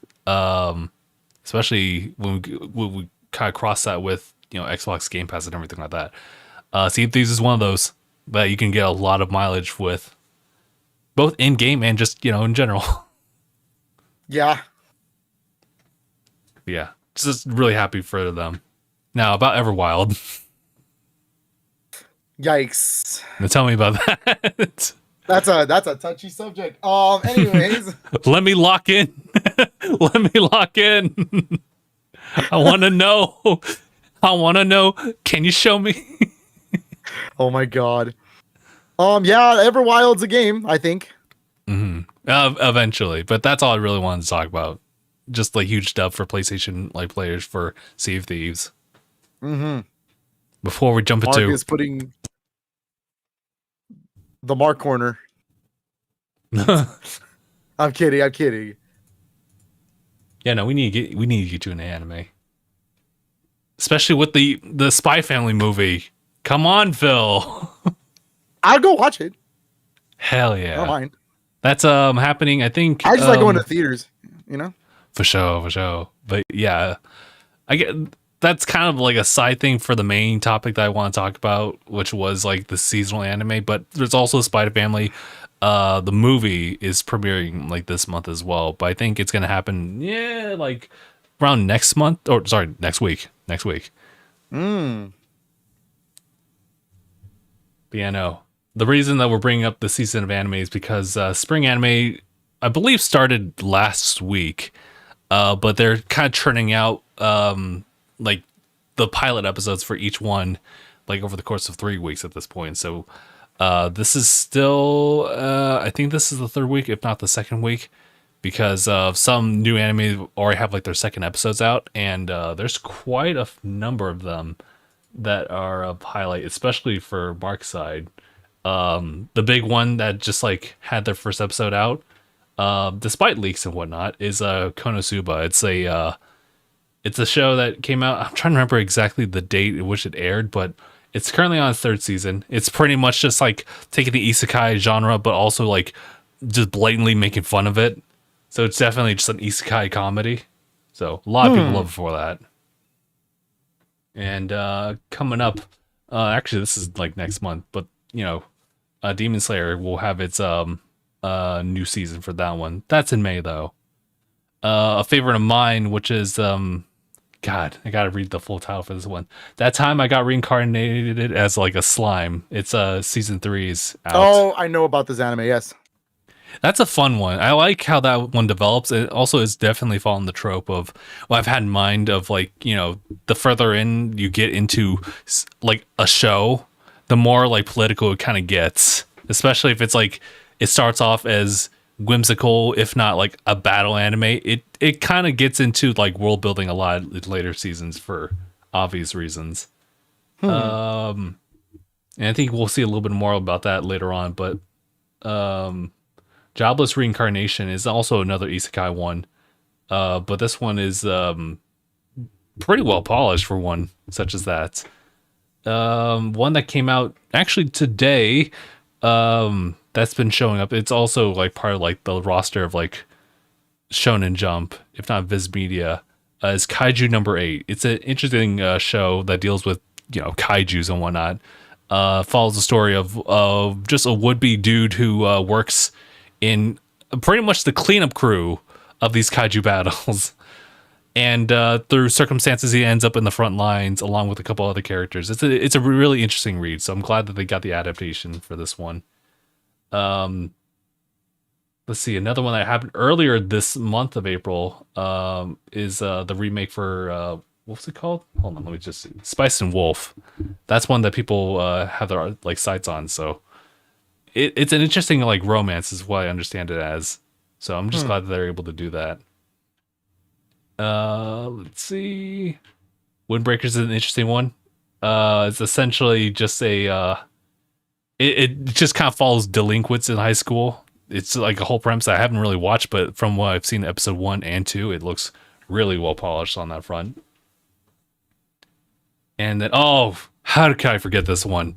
It's an interesting conceptual one here. It's called Go-Go Loser Rangers, and pretty much follows like one of the lackeys as he tries to change like the main circumstances that he finds himself in a world where it's just like the hero rangers constantly fighting the forces of evil, and it's the same dudes over and over again. But what the main populace doesn't know is that the fact is that they made an agreement prior to all this, so that, you know, as far as like lucrative income, they will always continue fighting each other and always like winning on their side. But it's just like a lot of stuff in the background that you otherwise wouldn't know about. And that's such an interesting concept because it kind of gives the Rangers a little bit more of a corrupted look on them from the inside. But the big one, the nice slice of life cozy anime they should be watching, it's called Yuru Camp. It's season 3 is releasing, and it's just, you know, the whole like cute girls do cute things type of like anime. Yeah. It's pretty much that, but in spades, and it features like camping during the winter season. So that's a huge recommendation for me personally. All right. And then let me see if there's any other. Oh shoot, this is one that was showing up in Shonen Jump for a while. It's an ongoing manga. It's called let's see, Yozakura, Mission Yozakura Family, and it's pretty much, it's kind of like Spy Family as far as like the initial premise of like a newfound family, just with like some interesting like spy tactic stuff set up.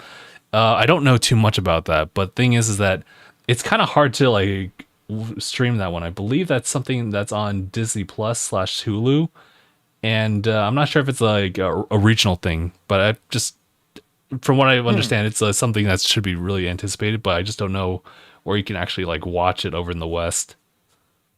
I think that's everything I can like piece out like from a glance at like new seasonals, but it's a pretty stacked season for sure. So hell yeah, that's cool. Marc, where are you? Lots of anime. It's a lot. There's a lot of good ones for sure. Marc's putting his chicken nuggies in the oven. Come on. Not the chicken nuggies, bro. I get it. It's kind of weird. I had breakfast like not too long ago, and I'm also really hungry. Yeah, dude. Oh, dude. It was rough this morning. I had like the frozen like breakfast burritos, but they were a little too frozen together. That's a dilemma. So you have to like put them in like their bag, and you have to like literally like break them from the ground, start beating on them, and yeah, it was kind of tough. But yeah, I had that not too long ago. It was like at like 10, and now I'm hungry all over again. So that's around the time frame I ate too. Weird. Yeah, it's kind of weird. I don't know what it is. Maybe it's just because working out, I've been eating a lot more. Oh, and so like I have to learn how to snack, and that's the problem. I don't snack throughout the day. I'm not that kind of person. And so like I'm always hungry, and I should just be snacking throughout the day to kind of just like keep my metabolism in check. But like I just eat big meals. That's not a good thing. I was gonna say like I don't know, like I like having like big meals here and there, but I get you. Sometimes like I get it.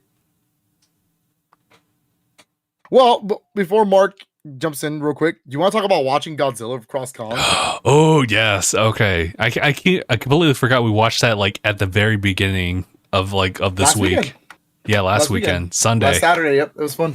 Oh, was it Saturday? Oh yeah, it was Saturday. Yeah. Because we ended the podcast after the fact. Yes. That was a fun movie. Like I'm always one to just it was a very fun watch. Yeah. Critically, I get it. It's a movie. But I thought it was funny. The full like spoilers, by the way. We're gonna just talk about the movie. Okay. All right. Just spoiler warnings now for anybody who doesn't want to watch Godzilla Cross Kong. Mm-hmm. Or for anybody who wants to watch it. It's some spoilers. I don't know if we're gonna go too detailed, but some spoilers. 3, 2, 1. Spoilers. The part where he just like dives off the pyramid, like only was jumping off a WWE ring. I don't know what the inspiration. Why is the lizard doing that? Especially since he's nowhere near him. Like what the? Yeah, and the part where he like swings Diddy Kong was like. That was so cruel, dude. Oh my god, there's some funny moments. I also like that this movie was more 60% monsters and 40% humans. Yeah, I think it's a little bit of a better balance here. Because definitely better than Godzilla versus Kong, the first one. That required a lot of setup. And I guess that makes sense, considering like we're trying to bring in like Kong, who's like had separate like MonsterVerse movies, and Godzilla together, and try to find a way to make that work. But with the sequel, it's pretty much like, okay, we know how they're set up. It's just about like how does like the convergence and the team up happen. So I'm grateful for that. It made me really interested in like watching the other MonsterVerse movies I've missed. Same. And that would be, I think I had to double check if I had seen like 2014 Godzilla. But I've definitely seen that one. I saw it in theaters. Mm-hmm. That one's really cool. It's the one with Bryan Cranston, right? I don't know the face by name. The dude from Breaking Bad. Still not sure. The guy who plays Walter White. It's Bryan Cranston, the dad from Malcolm in the Middle. I'm trying to remember if I've seen him anywhere. It might have been a long time since then, so I'll probably need a refresher on that one. But I haven't seen King of Monsters either, and I believe -1 is also included in that listing chronologically. No, -1 is not in that list. Okay. -1 is the mainline Japanese like Godzilla titles. Gotcha. All right. Those are the ones that you hear about. Oh, these are like the iconic Godzilla films. It's part of that series. Same with like Shin Godzilla. Oh yeah. But I know that Kong Skull Island was one I actually missed out on, but that's also included. That's the one that's Seffi's favorite. But yeah, for obvious reasons. Obvious reasons, she adores that movie. What movie? It's Kong Skull Island. Mm. For obvious reasons, she loves that movie. There was another Godzilla movie after that, right? Chronologically, no, it's literally Godzilla, King of Monsters, Kong, Skull Island, and then it goes right into Godzilla versus Kong, Godzilla cross Kong. Justin's been saying that like there's another movie. I was like, I don't think there is. No, it's only 5 movies. I think I'm mixing it up with the Japanese like versions of Godzilla. The Japanese Godzilla. Well, there's a ton of those movies. Well, those are the mainline ones. Those are the actual mainline Godzilla movies. Saying, like, there's a ton of them. Yeah, there's a ton. I'd like to like go out of my way to like try to track some of them down, but woof, it's rough. It's rough, buddy. That's rough, buddy. But I will say that I had fun with the movie. There was some stuff that I was like, Did you enjoy Kaioken Godzilla? Yeah. He was all right. A little underutilized. How dare you? How dare? It was Godzilla. Here's my problem with the versus movies. Godzilla just kind of feels like he's there. He's him. Yeah, it's more about Kong than it is Godzilla. He is I kind of see that. He is Himalayan. What's you know what? It's the fact that Godzilla's had a couple of movies, so he's already defined like its character. So Godzilla just kind of goes out and just does things and just knows things. And then with Kong, he's always like in circumstances where like he was on Skull Island, he was being transferred, so that's done like a bit of trauma on him. Considering the fact that he knows he's not in the right place, but like he's obviously established home in like Hollow Earth in this like one. But it's about him finding family or others like him. He's like, I'm not the only giant ape left. Right. So I think there's a lot more emotional connections that we have with Kong than we do with Godzilla, because Godzilla just does Godzilla things. Yeah. But see, I like Godzilla more, so the whole thing. Well, Godzilla is a lot of like what he is very symbolic, and a lot of it is actually in the older movies. Like a lot more like what he's supposed to be all about. Yeah. Mm-hmm. I don't know. But I do like the added changes for the characters, because obviously they've already had like a clash before, and they kind of hype it up with just like the new form for Godzilla as well as the new arm for Kong. That's not spoilers. Yeah. That's just there. Is Infinity Gauntlet? Essentially, yeah. Basically, yeah. I mean, hey, if a gorilla like Kong is smart enough to actually finally figure out how to throw a punch, because here's the thing, gorillas can't throw punches. I don't know. Kong already knew how to swing. Kong can swing. We can confirm that one. I know. But I'm saying, like, actual gorillas, they don't have the coordination to actually form and throw a punch like we do. That's crazy when you think about it, because they're just sheer muscle mass. They just kind of swing their arms. Abraham said, "Reject the lizard, embrace monkey." I'm sorry, dog. Can't do that. Lizard much better. Now, when you actually get a gorilla like Kong, who has figured out the art of these hands, that's where I'm like, and you give him a mechanized gauntlet on top of that, I was like, you've just made a monster. Yeah, surely. It's called the Monsterverse. Come on, Marc, get with the program. I'm sorry, Phil. I'm a little slow. Okay, good. But I get what you mean as far as like some issues you had with the movie. It's kind of interesting how they like deal with some of the other like adaptations of the monsters. And it also sets it up in an interesting way where like there's a potential sequel, sure. I mean, but we kind of don't know where to go. With King of the Monsters, they showed off a good amount of their Rodan, Mothra, King Ghidorah. Mm-hmm. Yes, King Ghidorah, Mothra, all. Well, we did say we talk about spoilers, huh? Yeah. Marc, do you care if we talk about spoilers about this movie? Nah, not necessarily. All right, cool. They kind of wasted Mothra in this movie for sure. Damn. I thought wait. Because I know in King of Monsters, I thought Mothra already got dusted. No, there's a Mothra in this movie as well. There's like same Mothra, different Mothra. There's like a hollow Earth Mothra. Earth version of Mothra, yeah. That's a little bit more tribal related. Yeah. Mothra is a very pretty monster. Sure. But like they wasted him. 100%. 100%. Because Mothra, Hollow Earth Mothra acts as kind of like an oracle. And it is the connecting pieces of like Kong and like Godzilla to work together against the new threat.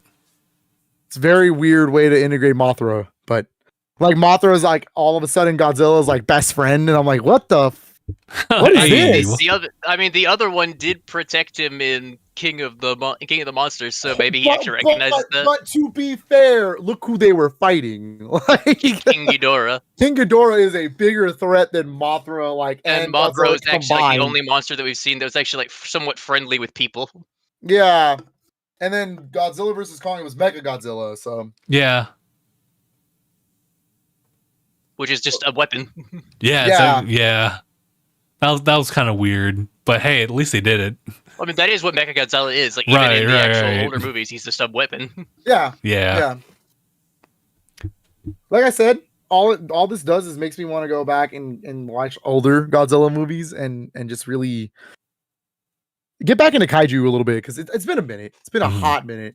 I know a lot of people say, like, what should they bring in Destroya? Destroya? Whoa. Don't give me any more details about that. That sounds just that left by itself will just it'll just develop in my brain. Mm-hmm.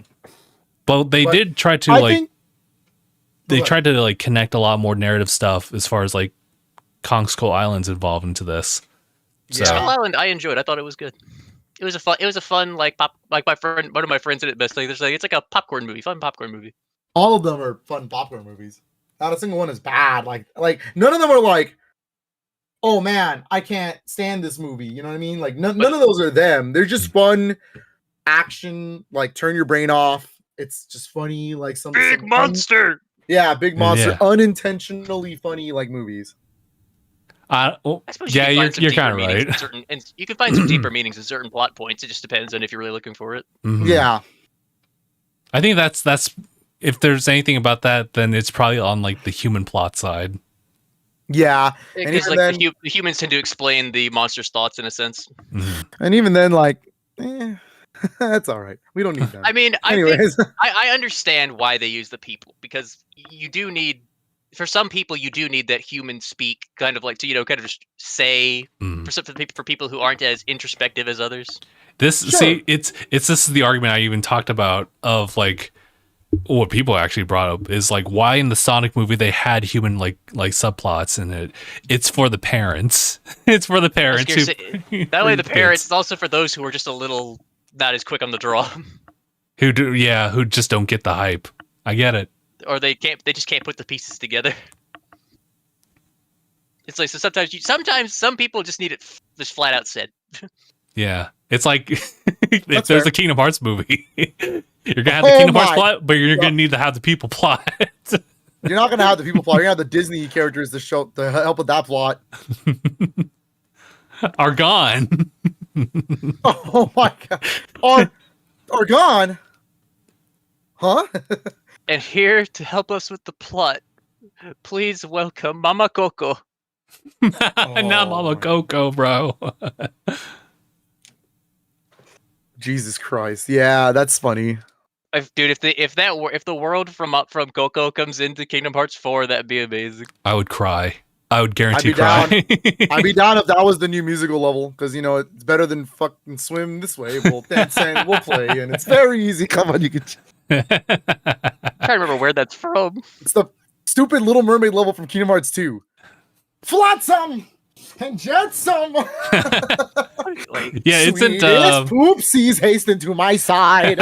I can sing that because it's not copyrighted. There's no such thing as that song in the movie. That was actually pretty well how you just did that. I was like, okay, go off. Okay, right now, mommy needs you. Why are you so good at that? Because I hate that goddamn level. You actually sing that like you belong in a Broadway musical. What the fuck? That'd be cool. I'd be down. He said, "I'd be down. I'll be in the Kingdom Hearts 2 musical." I think I could do one. I think I'd be pretty cool in doing one. I don't know which one. There's a lot of them I thought about putting myself in the shoes of. I still say I know for a fact we're getting a Star Wars world in Kingdom Hearts 4. It has to be. That'd be tight. Like quite literally in the trailer, one of them looks like Endor. It looks so much like Endor. That's a really good question. What Broadway musical would I be good in? The Mario. No shot in hell. That's a real thing. No, it's I can do this all day. Oh my! From Hawkeye. I can do this all day. I can't believe they had the balls to do that. They actually wrote that. They really took. The entire was a rough Avengers plot thing. line made into a musical. Smash. I can do this all day. I can do this all day. You just look at Can you Hawkeye. see me? He's so dumbfounded by this. Can you see me as the Wicked Witch of the West in Wicked? No, just kidding. You just see Phil's toes like crawl up underneath the house. Just No, that's not what happens. Never mind. Just I was thinking of Wizard of Oz. Well, okay, yes, but like, okay, that does happen, but it's not the same character. You're thinking of Wicked Witch of the East, and she dies, yeah, obviously in Wizard of Oz, but in Wicked, they actually flesh out that character. Yeah, I saw it on Broadway in New York, and I'm only bringing this up because they are going to make the movie this year. Oh, really? They are doing the movie for Wicked Part 1. I don't know why that movie has to be split in 2 parts, but I digress. They're going to do it as if it was the actual show. So it's going to be like, for people who know Broadway, Defying Gravity is going to be the cutoff for this movie. Sorry. It's going to be the intermission. I looked up Mario's stage play and I discovered a very interesting piece of information. I don't want to know. Is it the Ron Jeremy porn? What? Okay, never mind. I didn't want to will that. Never mind. Just continue on. We'll get back to that later. Yeah. I am actually going to ask about that later. Okay, there was a theory apparently that Super Mario Bros. 3 was a play. Oh right. No, it's not a theory. That's real. I know it says here Miyamoto confirms. Yeah, it's a play. It is. Look at if you play Mario 3 and you look at that game, notice that the platforms have screws and like all of the floating ones are being hung on by wires and like ropes. And Mario always exits stage right. The fact that they've made a Mario play as the game is amazing. They literally that game is based on a Broadway motif. Yeah, they were cooking. They were cooking with that one. Oh my! It's not necessarily based on music, but it's based on the idea of Broadway and stage plays. Okay, apparently, the enterprising British theater group Transfer Productions just finished their first run of Mario, a super musical. A super musical? Oh my God. And they didn't get sued by Nintendo. Yet. It hasn't made money, that's why. Oh, yeah, you know, when the money talks, that's when the ninjas are in the crowd. Nintendo's like, wait a minute, that's our money we could be getting. I see a couple ninjas like in the crowd. In paragraph 5, it says here, in paragraph 5, section 30A of the Copyrights Act, while it does say that a parody or a caricature is fair game for theater to explore. Really? Okay. All right. That explains we'll see. A lot of things. In previous versions of the show, we had an encore song called "Please Don't Sue Us." That's funny. which had 100% legally accurate lyrics. Oh my God, that was what I just read as a part of the lyrics. That's incredible. Oh my God. Paragraph 5, section 30A of the Copyrights Act. Well, it does say. That's great. That's actually really good. I would watch this. That's yeah. I would pay awesome. tickets for this. That's awesome. Don't sue us. Luigi is played by a Scottish woman. That's incredible. That's great. Yeah, I think my favorite Broadway, like I'll never see it because it's not in production anymore. I don't want to will this into existence. I'll talk about it in a minute. I don't want to will it to existence because I'll feel bad if it actually happens. But one of my favorites is Mel Brooks's The Producers. And if you don't know who Mel Brooks is, he's like a big comedy director. He's very, very well known for a lot of his very racy and raunchy comedies back in the day. Ah, all right. Including like The Producers, the original 1967 movie. Blazing Saddles, if you know what that is. I think you've told me about this before. Young Frankenstein is a good one. Young Frankenstein? Oh, it's great. All of those 3 movies I just named, Gene Wilder is in them. So, and The Producers is his first movie. It's the movie that put him on the map right before he made Willy Wonka and the Chocolate Factory. Anyways, the point is, he made a Broadway version of that first movie he ever made, which is The Producers. And the plot point is that it's a deadbeat producer for Broadway who in the show is played by Nathan Lane, who you may know as Timon from The Lion King. Wild. What are you doing? Yeah, it's Nathan Lane. Yeah. And he basically comes up with a scheme with an accountant played by Matthew Broderick, who you may know as Ferris Bueller. Mm-hmm. And they basically are trying to put on the biggest flop in Broadway history. So they're trying to do everything wrong to make a play called Springtime for Hitler. That title is still wild. And you should see the part where they actually show the play. Is it what I think? Doesn't anything happen to what we think would happen? No, but it's still really bad. The lyrics, top notch. It's so bad. It basically, you would think it's pretty bad, but like it's basically them making fun. I mean, Mel Brooks is Jewish, and he was in World War II in real life. Holy shit. So he's basically making fun of Hitler like the whole time. As he should. Yeah, and it's very funny. It's very good. There's some things that haven't aged well, like obviously, Right. But to be fair, it's pretty good. And I could see myself in that play. That'd be fun. Why is Fallout 5 trending on Twitter? Because people think we're getting a Fallout 5 because of the show. Yeah, it says here. Because I see a tweet that specifically says, last thing I'll say, this show was more of an excuse for Todd to set Fallout 5 in San Francisco with DLC in Vegas. Basically. Is that honestly, a topic we should explore? Just the Fallout series or the show? I haven't seen it. I heard it's very good though. Okay, same here. Same sentiment. Actually, you know what, Mark, you didn't say your piece about the anime stuff that I kind of like went over. I didn't know what you guys were gonna, if you guys would go into it or not if I wasn't here. We were. Yeah. We waited for you. We were trying to stall for it, and then we eventually had to kind of go into it. I kind of went over the ones I was looking into, but especially for the season. What did you go into? Tell me. What did you go into? Konosuba, obviously. Slime season 3. A little bit of Jobless Reincarnation. Spice Wolf. Windbreaker. Let me see. There's a little. Windbreaker's animation is so good. Go Loser Ranger. Euro Go Loser Ranger. Is that out? I think so. Yeah, it is. Because I've read the manga for that. The manga is still ongoing, but Loser Ranger, it's a very interesting take on the whole Sentai genre. Yeah, and then what was it? Yozakura Family? Yozakura, I do need to look at Yozakura Family. I haven't really read the manga, but I've heard a friend of mine recommended it to me. Yeah, so that's kind of what we got, and also the fact that Spy Family has its movie this month. Yeah, the white movie. Yeah. But you're talking about the Konosuba leaks? Not the leaks, no. I was gonna say, I'm not sure. I'm still wondering how that happened. Oh yeah, while for what I understand, there was a slip up on Crunchyroll's side where as far as episode 1, that leaked pretty early. They were meant to release it this week. Yeah. Abraham's bringing up Dandadan. Oh, Dandadan, yeah, Dandadan is getting its anime already. People are very hyped about it. I heard it's pretty good. It looks cool. I saw the little bit of a teaser. Mm-hmm. And they think all this started because he's like, my dick, where did it go?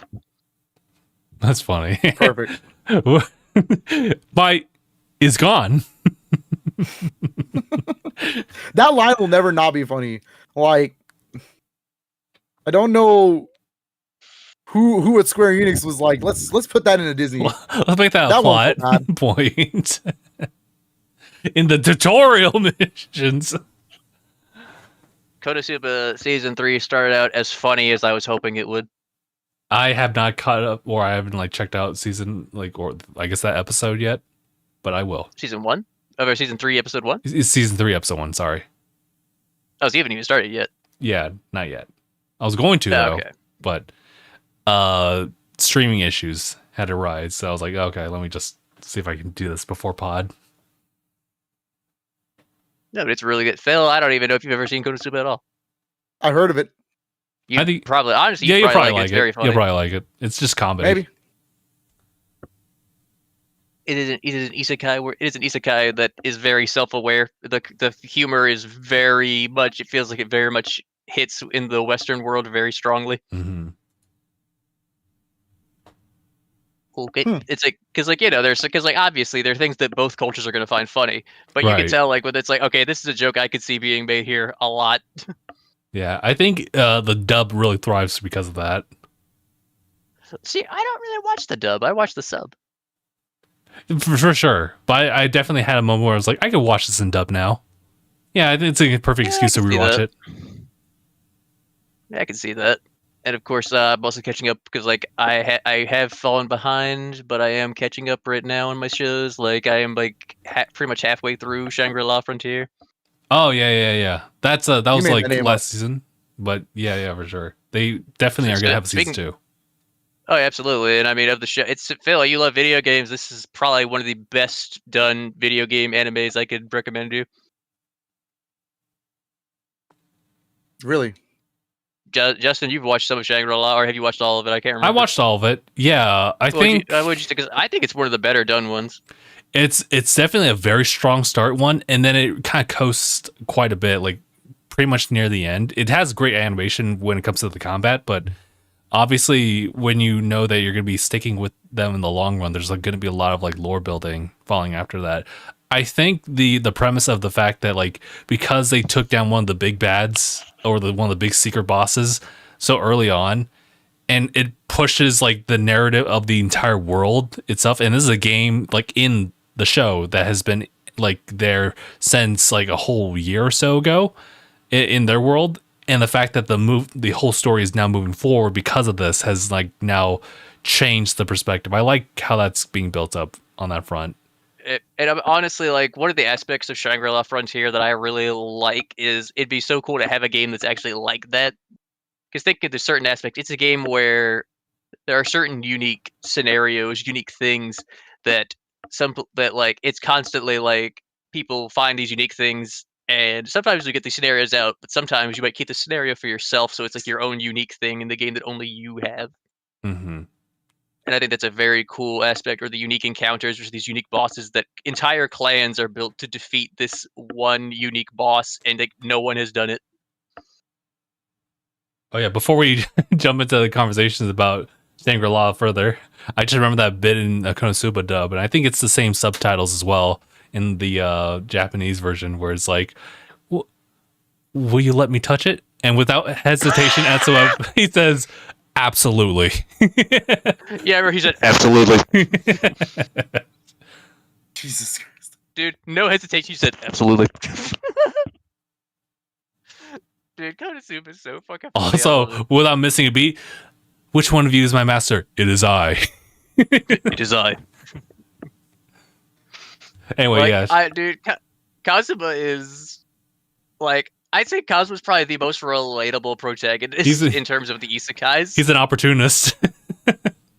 Like, now I say relatable, obviously he's got his parts to where he's like being like his usual self, but he's got some parts where it's like, yeah, if I was in the situation, I'd probably feel the same way. Mm-hmm. I don't know if I'd go about it the same way as he does, but I definitely understand his frustration. I get it too. Because, like, yeah, Phil, imagine being in this world and you got in your party a useless goddess, a masochistic knight that can barely use her overpowered stats, and then a mage who's got a very strong set of magic, but can only use it once before they fall over and can't do anything else. Sick, dude. Phil's like, well, this just sounds like my usual gaming party. Yeah, dude. Justin's like, ah. We actually had a whole session. I forget. It was Trine, right? Yeah, Trine 1. Yeah, Trine 1. We were doing some cooperative stuff, and although we weren't like useless like at all, there were some funny bits that happened because of the cooperative play. It was great. Yeah, because like the whole point of Trine is like everybody, it's 3 players only, and everyone has to be a separate character. We can't be the same, and every character is wildly different to each other. Mm-hmm. Wildly. So you have to work together to understand how to traverse. And so like Moya the thief is who I was playing as. She's really like acrobatic, and she's able to grab onto things with her grappling hook and just be able to cross easily. Mm-hmm. But her combat is terrible. Yeah, she's like an archer, right? She's an archer, so she's a little bit better. The wizard is terrible. in combat. He Terrible cannot in fight combat. anything. I'm meant to move stuff. That's he's not it. a spellblade. No, he creates platforms. So like the whole gimmick is he can sit there, he can create platforms to keep going.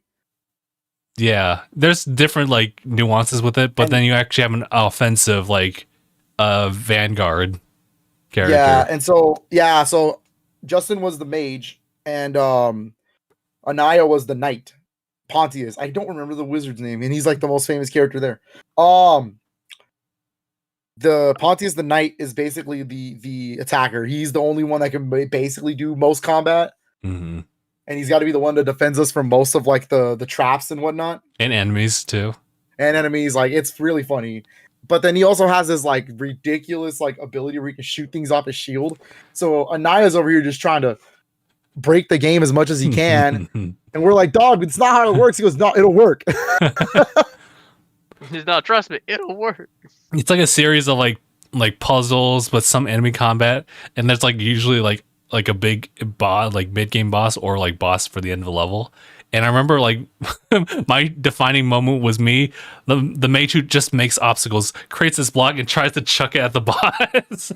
It doesn't work, but it was still funny to see that. He was like, I got this, and just nothing. Oh my god, Trine is so good. Yeah. But yeah. Let's see. You were talking about the premiere for Kaiju number 8. Kaiju number ooh. That is today, isn't it? Yeah, it was today. I know what I'm doing after this. Yeah, they really hyped it up. Crunchyroll had like a whole like countdown and everything on the front page. It's like, whoa. Yeah, Kaiju number 8's real good. It has the potential to be huge. Mm-hmm. Did I talk about Go-Go Loser Ranger yet? I did. Did you? Well, mentioning to Phil, yeah, but as far as talking to you about that, I like the premise. The premise. What would happen if one of the putty guys decided to become? He tried to end the cycle of the Rangers winning. Yeah. Oh my god. And he's actually. Are you talking about the Power Rangers? Like the. Yeah. I don't think they go like that. Imagine one of the guys trying to actually win. Yeah. I just like the premise that it is kind of like a hush type of thing, where from the bad guy's perspective, it's the Rangers who are kind of corrupted. They're not wrong. It's true. In order for that society to thrive on them and for them to keep a career, they have to keep that cycle going. Like the actual Rangers in this world are pretty fucked up. Yes. Is that all? I guess it's also a Disney Plus show. Interesting. Oh, is it on Disney Plus? I think so, yeah. Same thing with Oh yeah, same thing with Yozakura Family. But I think that might be like Disney Plus / Hulu Plus, the whole merging that they had. Yeah, I believe it is on Hulu as well. Mm-hmm. You know, it's about damn time they merged, by the way. Like, I mean, they're both Disney. Sorry, continue. Disney. And then, of course, Disney Plus. Yuru Camp Season 3. Marc. Yuru Camp. Just cozy vibes all the way through. I was say, is that laid back camp? Yeah, it's laid back camp, yeah. I forgot the translation for it. I know you love laid back camp. It is just like, that is an actual rewatchable series for me, and that's rare. Said this is just my vibe. It's like, you can have the worst day at work. My vibe. And don't kill my vibe. You can have the worst day ever during work, and then you can just watch this on your lunch break, and you'll be okay. You'll be okay. Nice.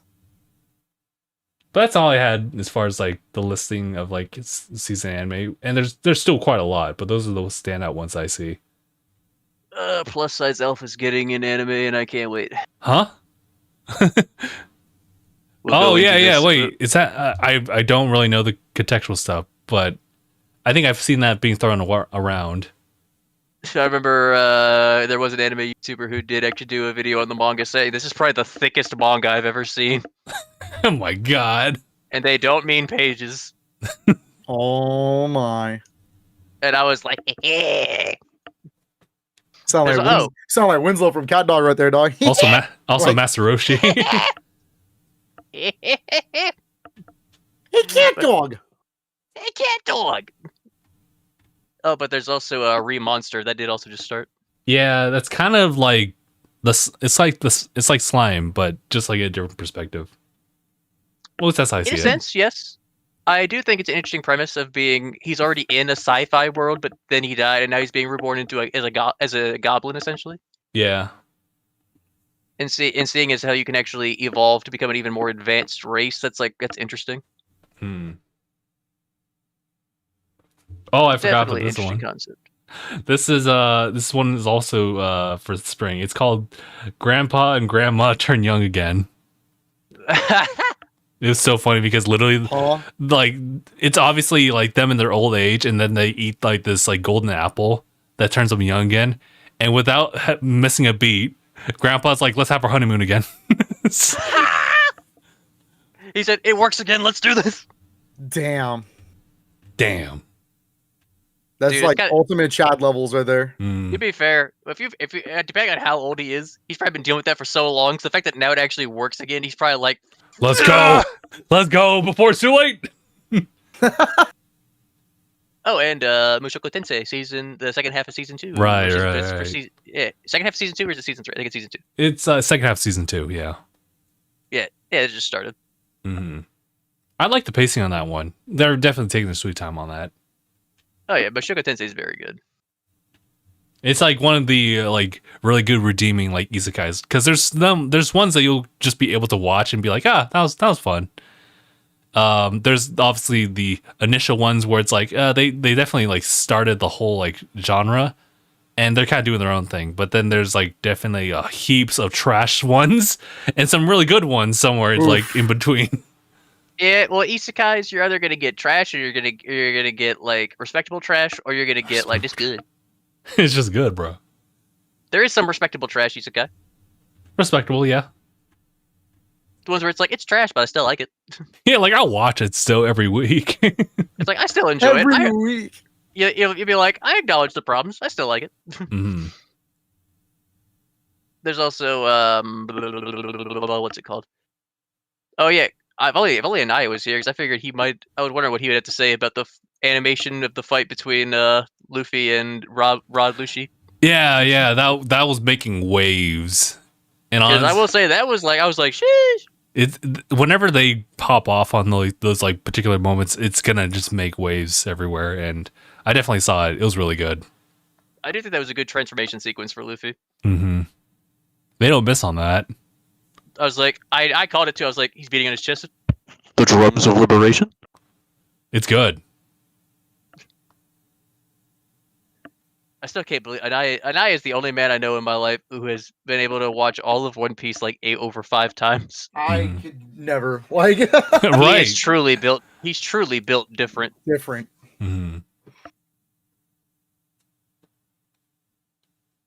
Yeah, the man is crazy, but I love him.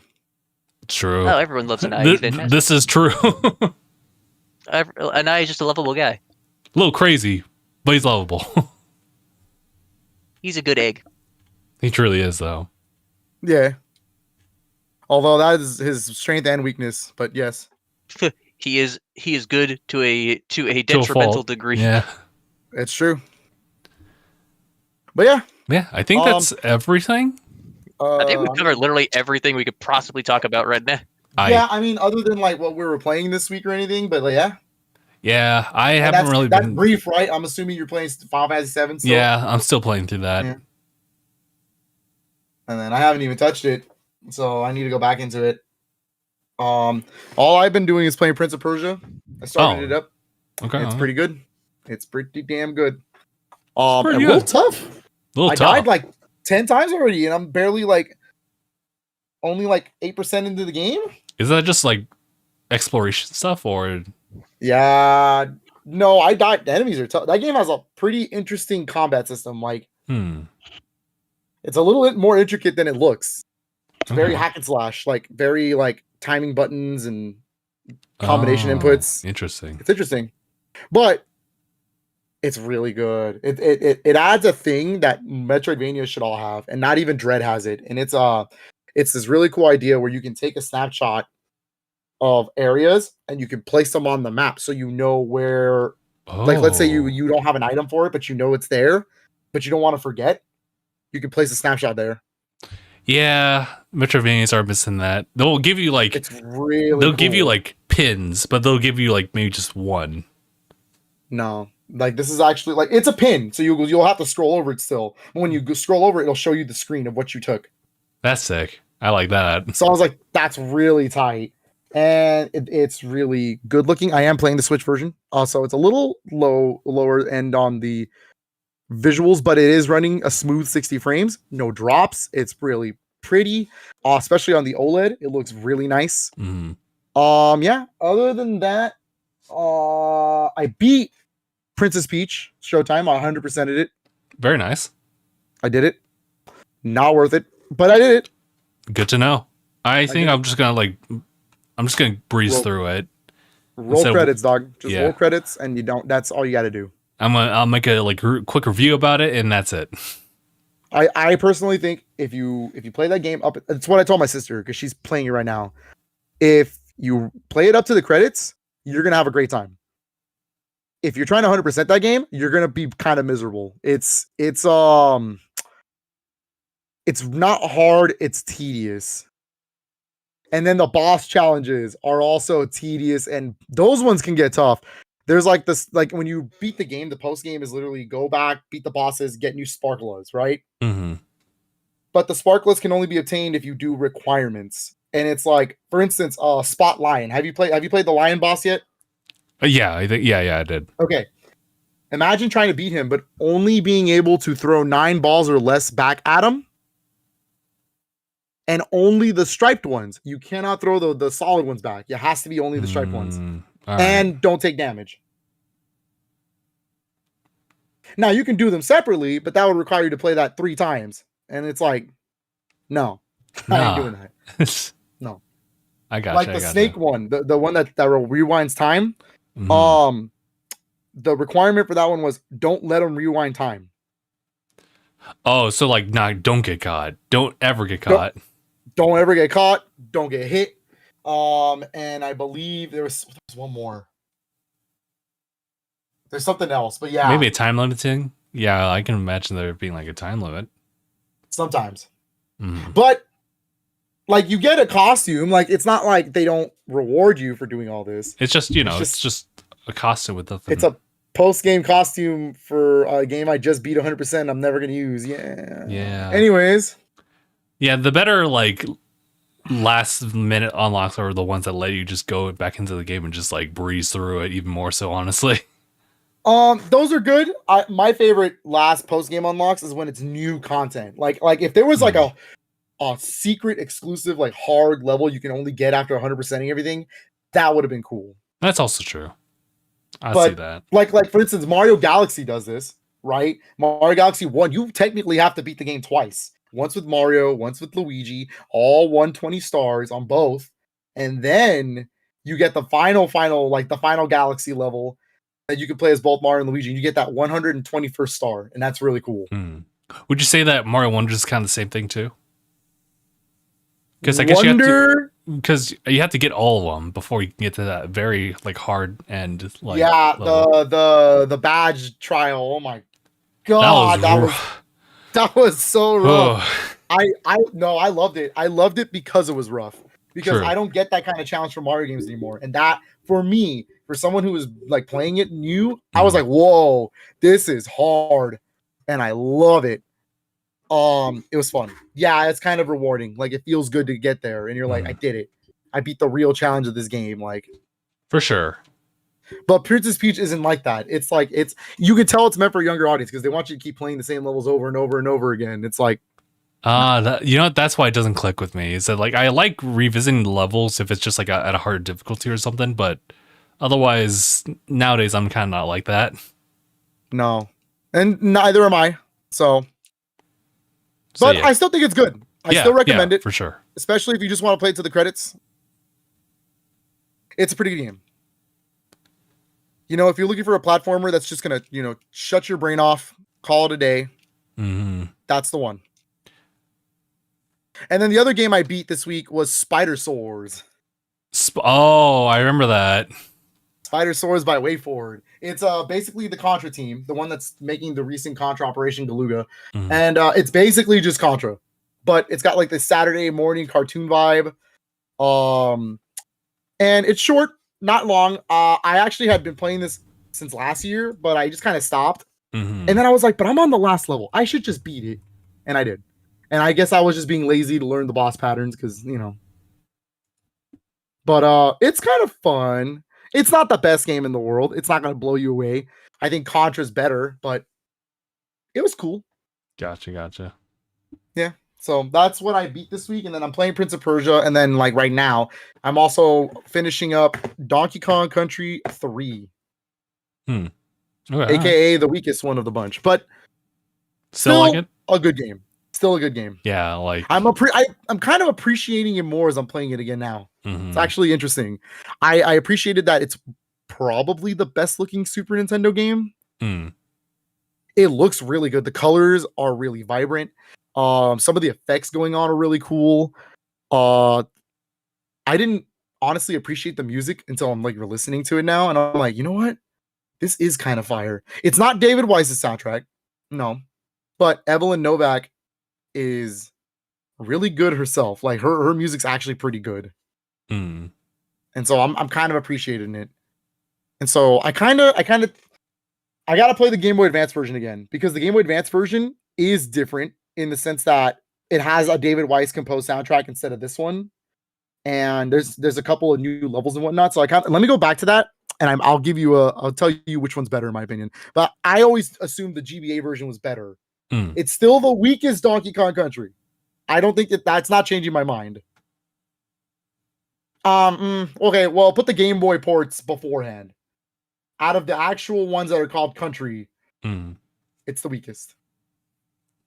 Still good though. Being the weakest Donkey Kong Country doesn't mean you're the weakest like game. For sure. Yeah. And that's it. That's all. Oh, that's all I've been playing. Gotcha. This isn't something I'm playing right now, but it's just like a time limited type of thing that I wanted to talk about. So, after Godzilla on the following Sunday, like last Sunday, we went to IHOP, and the reason we went there is because they have a limited Sonic collaboration where you can redeem points through like their app. You have to just have an account with them. You redeem these pan coins to redeem either the unlockable costume for Amy, which is it's just like the old OG IHOP maid outfit. So that's just kind of like IHOP maid outfit. They used to wear those as the waitresses back when IHOP was like an actual diner. Like, So you said this phrase, I was like, what the fuck? Yeah, it's kind of it's definitely something that aged, but it's like part of like their origins, if anything, and it's also Bill kind of so still for a second. I thought it froze. No, I'm good. I was trying to do this thing in Donkey Kong Country. Don't worry about it. No, he's locked in. I was locked in. Yeah, my bad. So locked in for real. I'm in a hard level right now. I just beat it though. But on top my of goal that, is to 100% it. So yeah. Oh, I need to check on my chicken real quick. Oh, gotcha. But on top of that, you can also redeem like digital copies of the games. Sonic Superstars, Sonic Frontiers, what was it? Sonic Origins Plus. Yeah, those are all redeemable. But, the caveat is they have to actually pay for breakfast and whatever, like, lunch and whatnot in order to redeem those coins. Yeah. And it can be kind of steep because I scanned that receipt and that was like over like $150 something or something like that. It was pretty big. Yeah, because we gave them the whole total bill just so we can get the points. And it was like, I got 29 coins, and that's the costume is 5 coins, but the games are 40 coins. Yikes. So it's not really like a steal on that. It's just like if you have spare coins, then yeah, or if you go to IHOP regularly, like I guess yeah. So just an FYI for everybody, if anyone's interested in just getting some like limited like DLC for like Sonic Superstars, then you can definitely do that. I just need to go and redeem mine. I got it. I redeemed it. It was it's cool. It's there. I have all the Sonic costumes so far. So, do you know if the Shadow Castle and costume's still there? Yeah, it's still there. It's on the eShop. Sick. Because it's go on the eShop, and you can still get the Santa one. You can still get the Shadow one. Gotcha. If you have the physical copy, you can buy the digital deluxe stuff for like $10, and it comes with the bunny Oh wow, huh? and Sonic Lego Sonic costume as Oh well is in yeah, that yeah, bundle. yeah. But then you can buy the rest of their Lego costumes separately. That's also a thing. I appreciate that. So that's what I did. I bought like all of these costumes and whatnot just to have them. Just to have They're them. not expensive, so I was like, whatever. Mm-hmm. And shoot, I think there was something else. I don't. Yeah, no, I don't think so. As far as like games I've been playing so far, I just wanted to like shout that out as like a limited type of thing. Still playing through Princess Peach. Still, yeah, I just gotta finish that. And I do after that, I do want to just like really focus on Unicorn Overlord. If not, maybe the other games they release like in January, just to kind of clear through those ones because I really wanted to make the goal of clearing through the current year batch of games as they come out. It's really difficult when it comes to like Final Fantasy just being there. My goal is I think I'm going to go back to playing another code so I can finish it. So far I finished Nintendo's first party games 100% so far. Like I finished Mario vs. Donkey Kong and Princess Peach Showtime. I would like to do that for another code. Aye. Right before Paper Mario comes out because I know damn well Paper Mario is going to take up my main focus. Yeah. And yeah. I don't think I'm going to be able to finish Endless Ocean before Paper Mario. So Endless Ocean, that's you have to really invest your time with that one, I'm sure. So I don't know if I'm going to be able to do that just yet, but yeah, Paper Mario is a must, and I'm trying to finish all my first party Nintendo games for this year beforehand. Because they've been smaller releases. They're not like super long. I think another code might be the longest of the bunch. But even then, not that long. Gotcha. But yeah, so, I think that's everything. Other than that, yeah. No, I don't think there's really is anything else. I know that Marc just had to like dip out real quick. Otherwise, we would have asked him like what he's currently playing right now. I think he was saying he was playing something. I think he's currently still like on that. If I can even see it over on Discord. Oh yeah. It was it's Digimon Cyber Sleuth. That collection is definitely a big one. That's a big one. I don't even own it. I should. Yeah, I only took advantage of like the deal that GameStop had for it. I was like, oh yeah, for like $25. Yeah.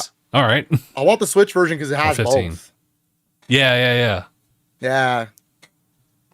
So, and like I say, my RPGs, I love playing them on my Switch just because I can take them with me, so I can make progress. Because that's my big thing about Final Fantasy is I can't take it. I mean, I don't have a portal. I don't really want the portal, but like, yeah, I would kind of be down. Like, I've been thinking about it, and it would be cool to have a portal. Like, if I'm just sitting in the living room or something, right?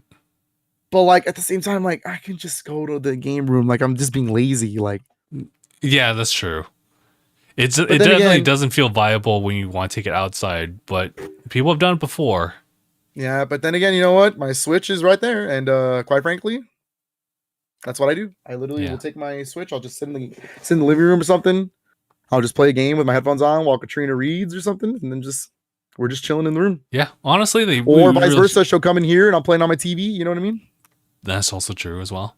Yeah, honestly, we should really get into that like hybrid approach. And obviously, we're kind of steadily getting there, but there's still definitely a market for like portable gaming.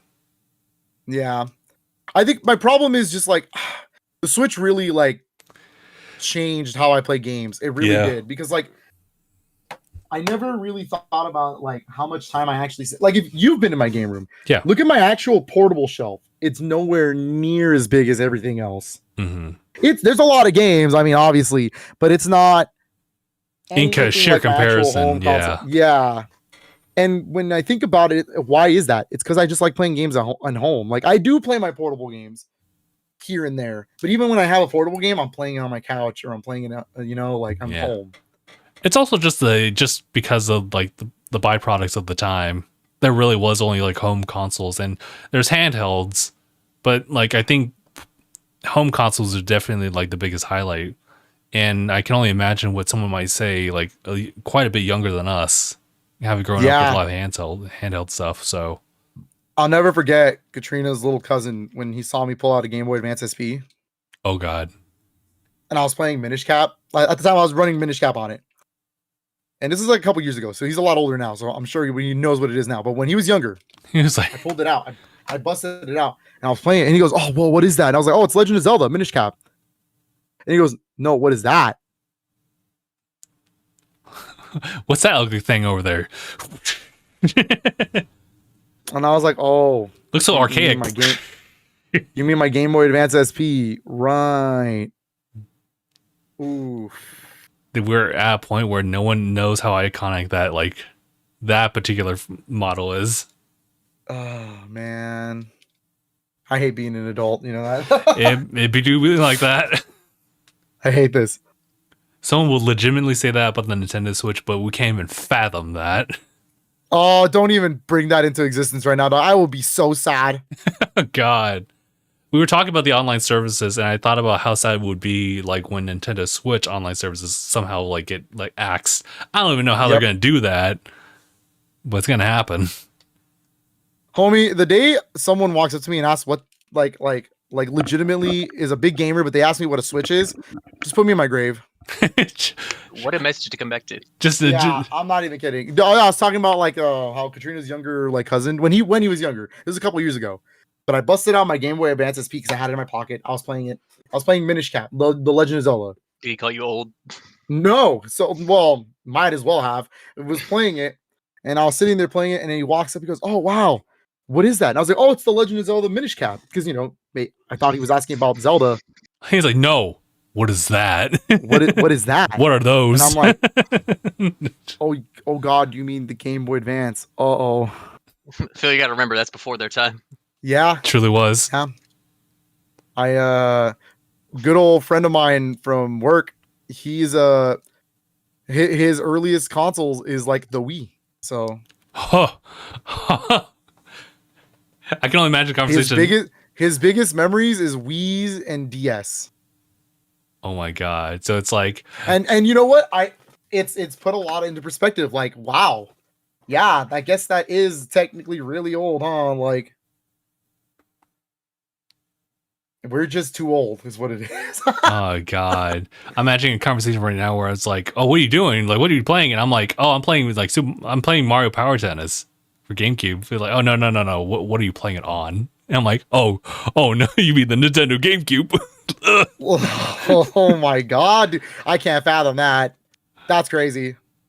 Oy. So yeah, there's that's why I always say there's a reason for remakes and remasters and ports to let the newer audiences enjoy those games. Yeah, because they sure as hell will not. Well, I mean, granted, now that we have Minnesota, it's nice, and when we ever get to the point where they support consoles such as GameCube or whatnot, that's another story and something to discuss in the future. But yeah.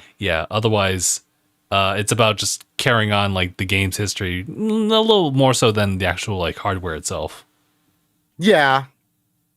Because it's you don't really need the hardware. You need the games. You just need that experience. With that, we're on the hard. Yeah. There. Unfortunately, sometimes you need hardware. Like I cannot tell you how cool. My whole life I played Mega Man, right? But I never actually played a Mega Man game running on an NES until I was a lot older. And so when I popped in Mega Man 2 in my NES cart, my actual cartridge, I was like, "Oh my God, I forget this is an NES game. This is actually meant for this hardware. This is really crazy." Mm-hmm. When you look at it through, that's why I'm looking at Donkey Kong Country 3. This was a Super Nintendo game. How? And I guess that's why I love retro games so much. I just like looking at them. But yeah, no, that's all I got. I just made myself feel old today, so continue. Oh yeah, Mario just jumped into the chat. Hey Mario, how's it going? I think we're getting the tail end of the podcast though, about the NSO update. Yeah, actually, you know what? I was thinking about and I'm not trying to prolong this any further, but no, of course. Real quick, NSO update's good. Overall, I think it's hidden gems for sure. Don't think I don't like when people are immediately going, "Oh no, these are bad games," just because you don't know them. Mm-hmm. Don't do that, because odds are Nintendo would have made you pay money for these separately back in the day. Mm-hmm. So the NSO at the very, I'm giving you the pro part about this. At the very least, you can try them. You know what I mean? Guy. You can at least try these. And hey, you never know. You might like one of these new games that are new to you. Mm-hmm. You might end up loving them. I know I did that with like I had never played Crusader of Sensi. I've always heard of it for Genesis. I've always heard that it was their version of Zelda, and I'm like, wow, that sounds kind of cool, but I'll never pay $1,000 for a cartridge. And guess what? I played a little bit of it on the Genesis app because it's there, and I was like, damn, this game is really that good. Not $1,000 good, but it's pretty good. Like I'd be down. Mm-hmm. So yeah. Alrighty, guys. I think we're good to go. We'll go ahead and sign off here. Guys, I appreciate everyone for tuning in. This has been episode 501 of DangIT Prodcast. My name is Justin. Marc. And I'm Philip. And thanks for watching, everybody. #bye, everybody.